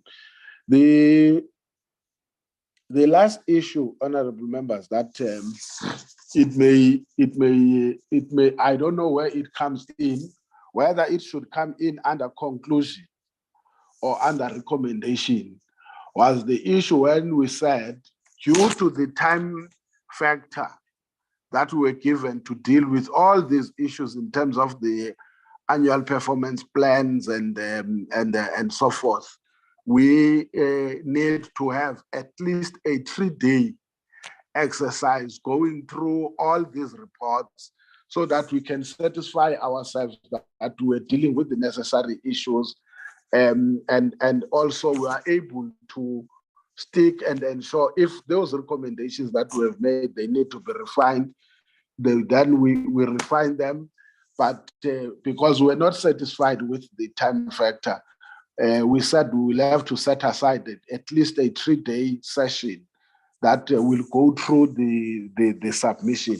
I don't know whether this, it is something that is unfamiliar in the administrative setup, but maybe in my life I would say you must just, they call it nota bene, that the committee has agreed to set aside at least a minimum of 3 days to go through the annual performance plans and making sure that each of these entities accounts. So I don't know. Can we then agree that, honorable members, for now, the report with the amendments, it is sufficient, and then we are not going to adopt it today. Is there any other matter that we need to be accommodated, and then we allow members, if that is not the case, can we then agree that we pass this item? Chair? Honorable Milem? Chairperson, it's just a concern that I have raised in the past, and that is that we make these recommendations, but we don't actually track whether or not the recommendations are implemented or any action is taken on the recommendations. And so I would request that some kind of register be kept of the recommendations made by the committee. And when we come to next year, we then refer back and say, well, you didn't implement this recommendation or that recommendation or the next recommendation, or you did and you exceeded and well done. But I do think we need to track performance against the recommendations of the committee. Thank you, Chair.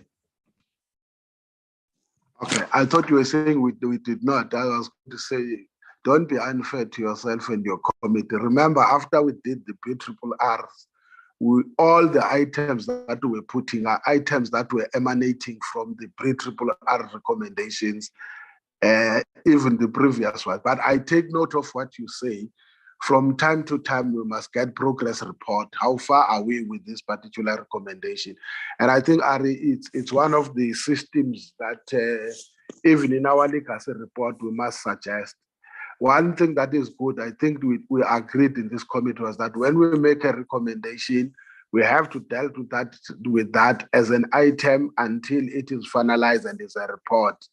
Because sometimes, as Honorable Milem says, some of the things go through the fingers because it's just for the sake of itemizing them.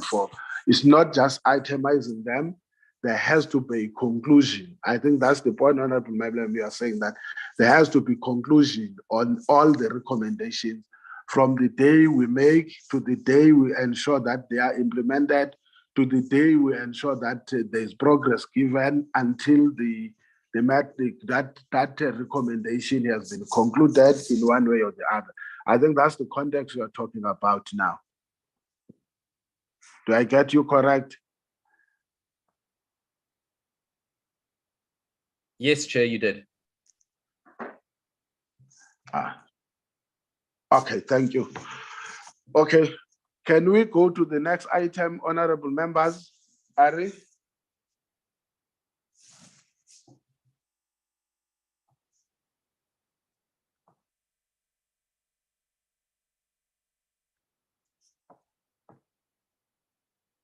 Are Which one do you want me to flag, Chair? the MACUA, I will take through. You can come in and also supply the MACUA issue, MACUA WAMUA, and the department. So that correspondence. All right, Chair. Yes, that's the correspondence, but we will talk to the issue.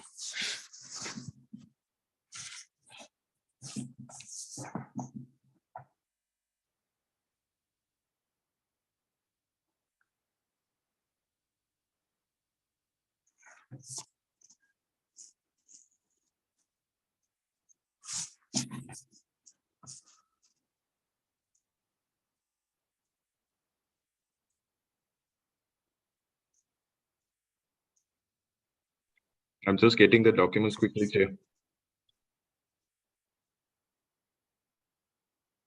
Okay.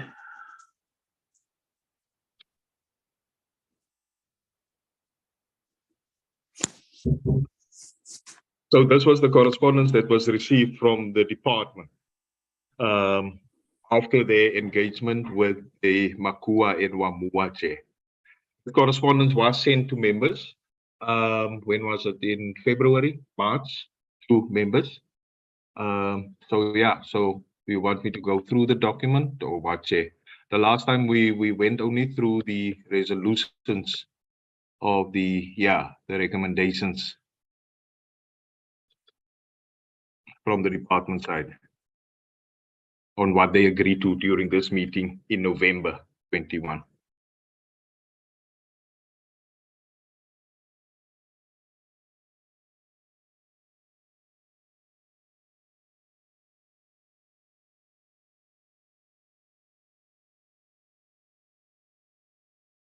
Okay.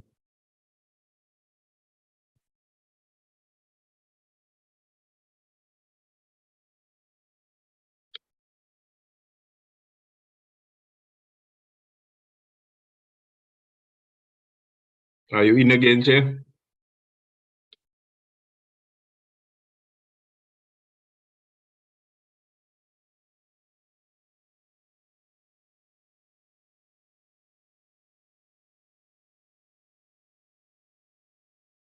Chair? Yes. Yeah, no, as I was saying, Chair, I see you went out and came back again. But as I was saying, this correspondence.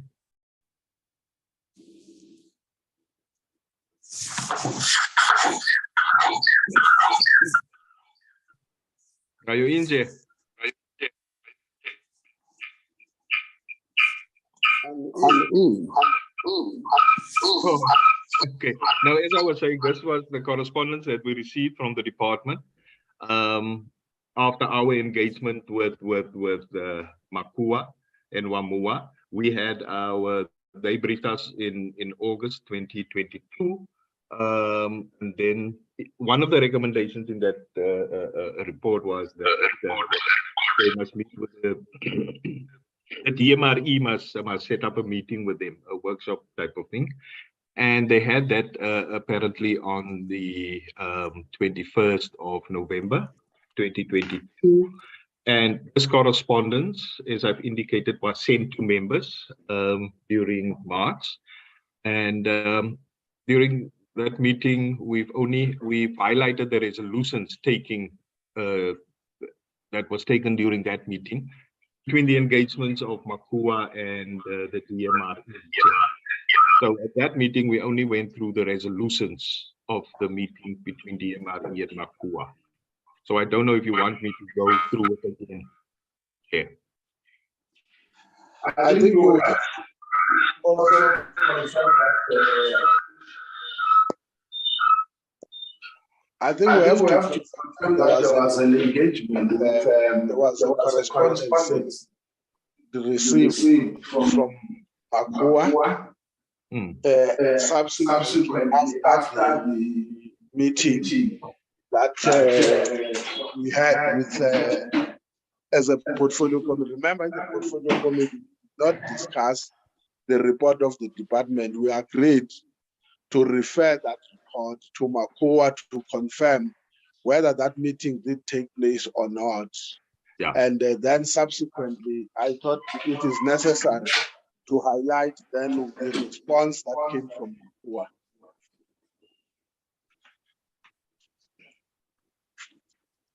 Yeah, no, that's fine. Let me open that document quickly, Chair.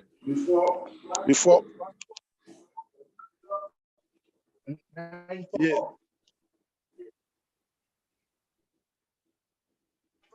Okay. Do you get me? That's fine, Chair. Let me open that document quickly.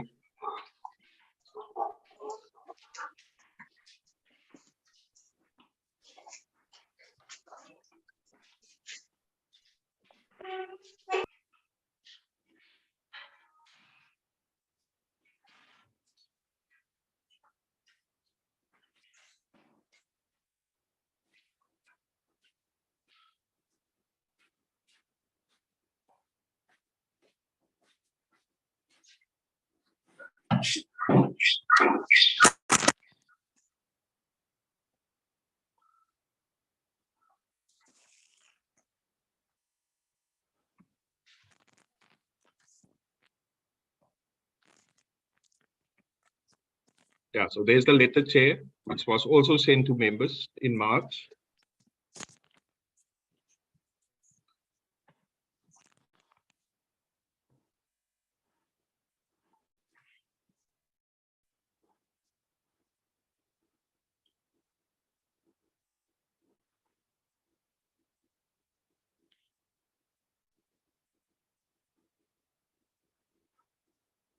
So do you want me to go through the document, Chair? I think it is enough to say this is the letter, honorable members, that we received, and we then need guidance. The reason, and I think let me explain, because there were two honorable members who were eager. The reason was that the request, its original form, was for MACUA to get audience with the department that they were not doing. To an extent, they went to the department. And therefore, we needed to refer that discussion, because it was a discussion between the two of them, to get a sense whether they agree with what the department has written or not. And we did not receive that.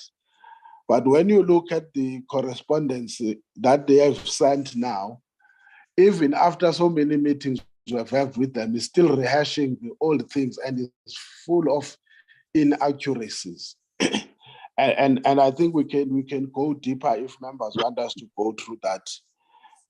But one issue that it is necessary is that we have got two options.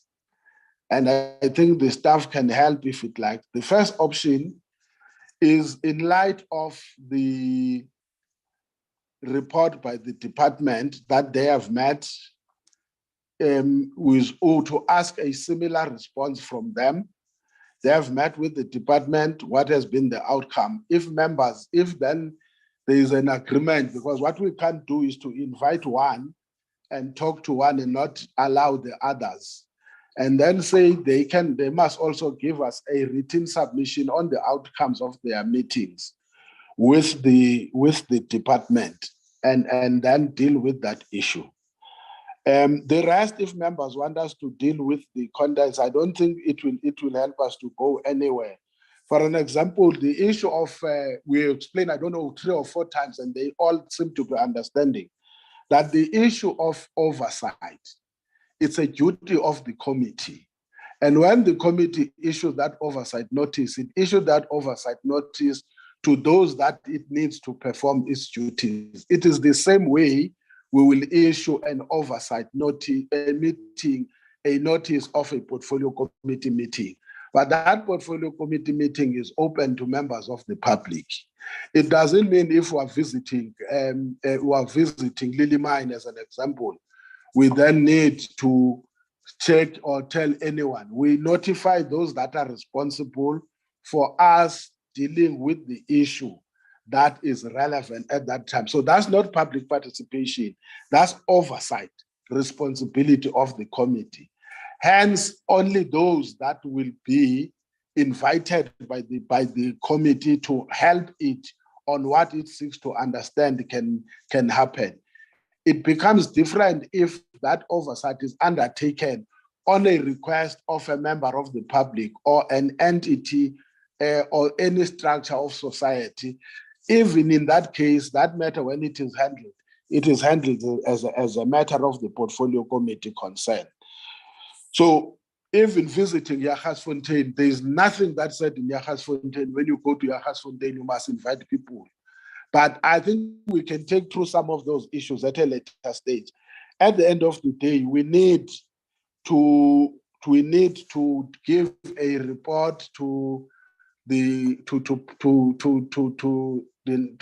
Speaker's office that this is the work that the committee has done going through this.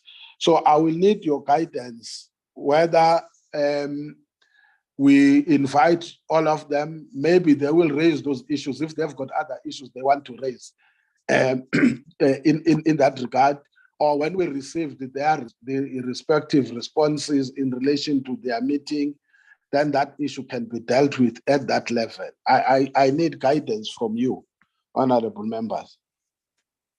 Chair. Honorable Mashaule. Thanks, Chair. Why don't we say that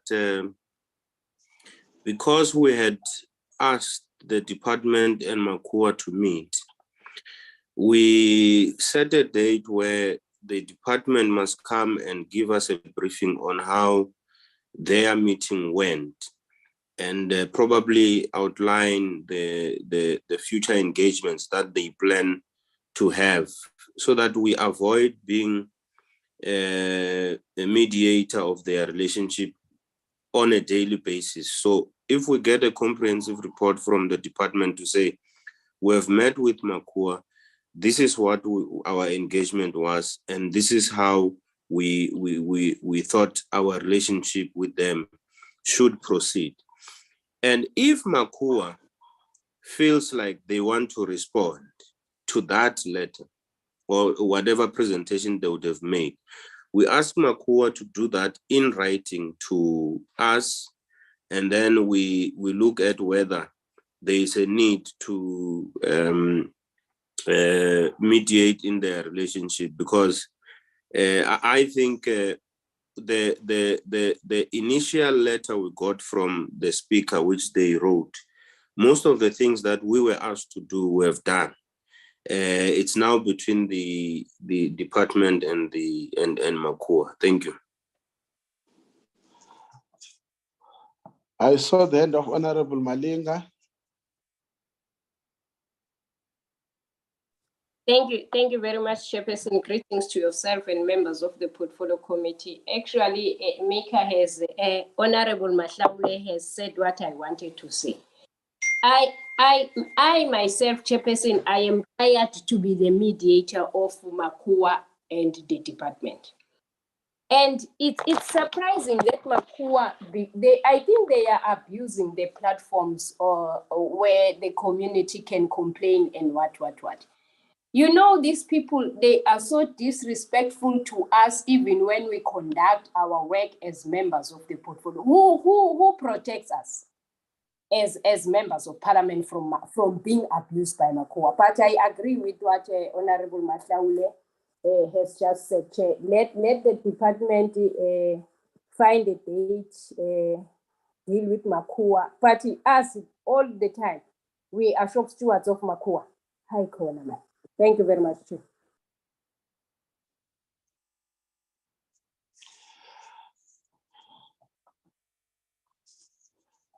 Any other hand?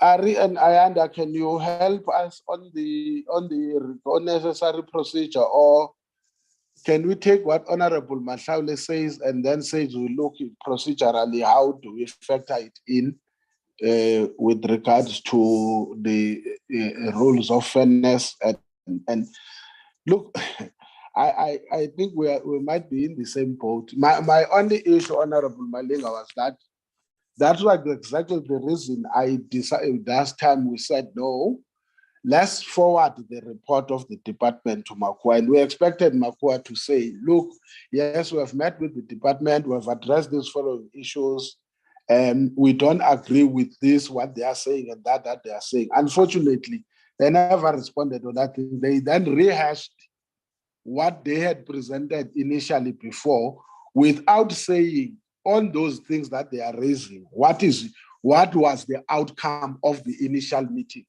For an example, they should say when they left the meeting, they were not happy with the explanation about oversight and the issue of the visit to Jagersfontein, Welkom, and so forth, because those issues will explain how the Committee of Parliament performed its duties. Now, when you expect people as they quote on what the outcome of the meeting between them and the portfolio committee, when you go through that process, you won't find anything that makes reference on the outcome of the meeting they have had. And we have had almost 3 meetings with them, including what they are making reference to in terms of the social audit. We allowed them to make 3 presentations instead of 1. Social audit outcomes, 2, what is their perspective of view on the issue of the mining charter and the court outcome. Thirdly, it was again on the issue that relates to, as I forget the third item, I always remember. They were even briefed on the processes of the upstream petroleum resources development bill. And you would expect when you deal with people, they will at least highlight that we were satisfied with this. We will have given you, I've asked even the staff to give you, because as members of the portfolio committee, you must be, we even gave them Sivu as what you call it, as I forgot your title now, content advisor. Prepare the committees of parliament work and operate, and how do they relate to the public. That document is there. When they were taken through that document, they were all satisfied and agreed on the way forward. The only part that was sticky point that remained, as far as we know, was the issue that relates to their meeting with the department. So I take note of what members say, that we must ask the department to do so and ask MACUA to respond to what the department has submitted, and based on that, we then decide what then should be the way forward with regards to the matter. I think one thing that, in my view, it's going to be impossible. I don't want to use the word mediation. There are issues that when they engage, even us, we may not agree with them, but it may be necessarily that the rules of parliament allows us to go as far as this level. For instance, I'm not sure, Honorable Rima, you can guide me. You have been in the mining space probably for much longer. The issue of MICDET, how do you deal with the composition of MICDET? My understanding is that MICDET is a matter that is under the auspices and the authority of the department. I might be wrong, but at the same time, it is about community participation. It can't be allocated to a specific organ of society or structure of society, because then we'll get many others who are saying they need to be represented as structures. And whether that you can enforce it to prescribe who should be represented there or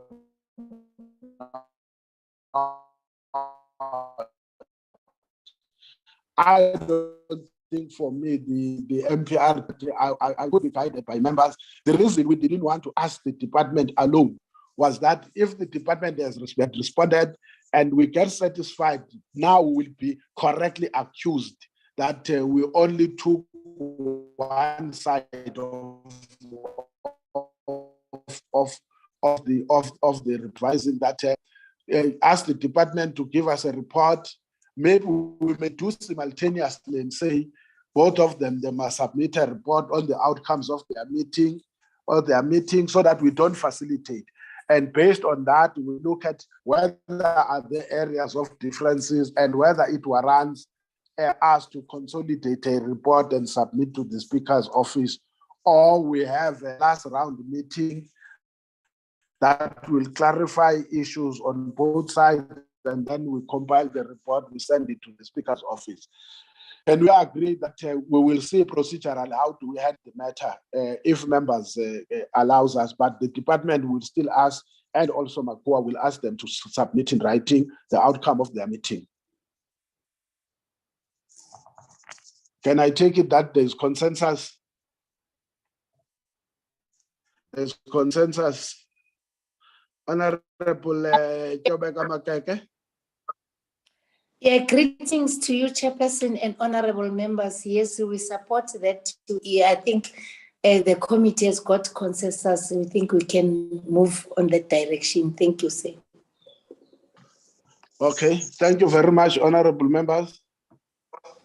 On that note, is there any, Ayanda, can you take us through one, the period of adoption of the report, and Ari, as well as the issue of just the arrangements for the last public hearings?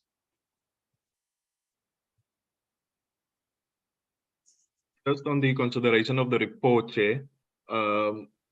Initially, we planned to consider and adopt the report this evening. However, there's a sitting up until 7:45, so we did not apply for that slot. So we will, in all likelihood, have to apply either for tomorrow morning between 8 and 9, or during lunchtime tomorrow. 1 till 2. We'll have to confirm that, Chair. So that is where the consideration and adoption will take place. We will be making the necessary changes to the report, highlighted in yellow. So then it will make it easier for members as a reference point when we consider and adopt, whether they agree or not. So that is the process for the report, Chair. Ayanda was saying with regard to the last leg of the public hearings that she was struggling. She's at Parliament actually, Chair, but she was struggling with connection issues. But as she indicated, the application was approved. We received it now this morning by the House Chair, the Chief Whip. So the teams are busy with the logistical arrangements, Chair. So that is what I have from Ayanda, Chair. Maybe Puyokazi can maybe add with regard to the logistics. Makubalo, any additions?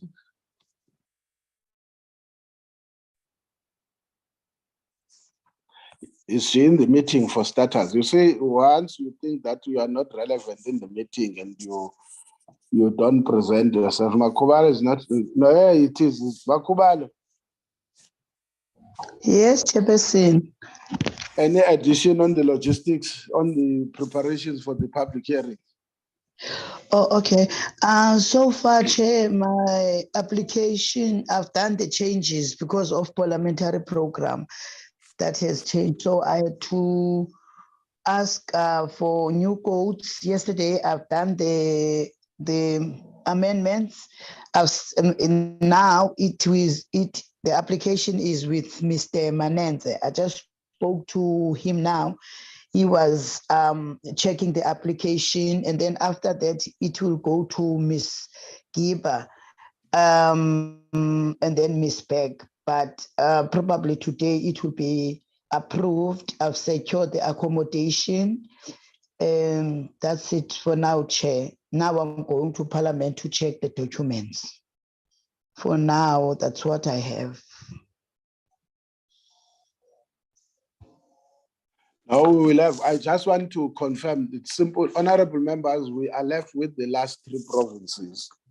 What are the, which is Mpumalanga,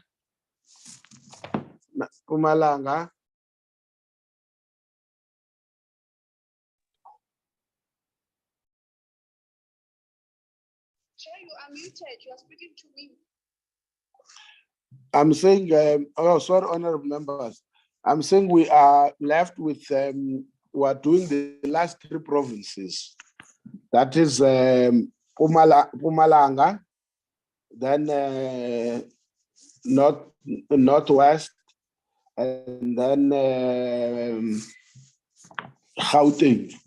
I'm sure you would have seen the areas that you are going to visit in Mpumalanga, as well as in Gauteng, and as well as in Northwest, according to the chronology of the public hearings. So I think, as it has been stated, logistically for Mpumalanga, I think traveling is on Thursday, so that we will sleep over in that side and start to work in Bushbuck Ridge. And then Bushbuck Ridge is it Middleburg, ne? What is that place? I forgot. These areas by those names of municipalities, but the last one will be Secunda on Sunday, and then members will travel on Monday. Can we then, because it's just for information sharing, agree that we adjourn the meeting? Ari, our next meeting is Tuesday, ne? Next Tuesday.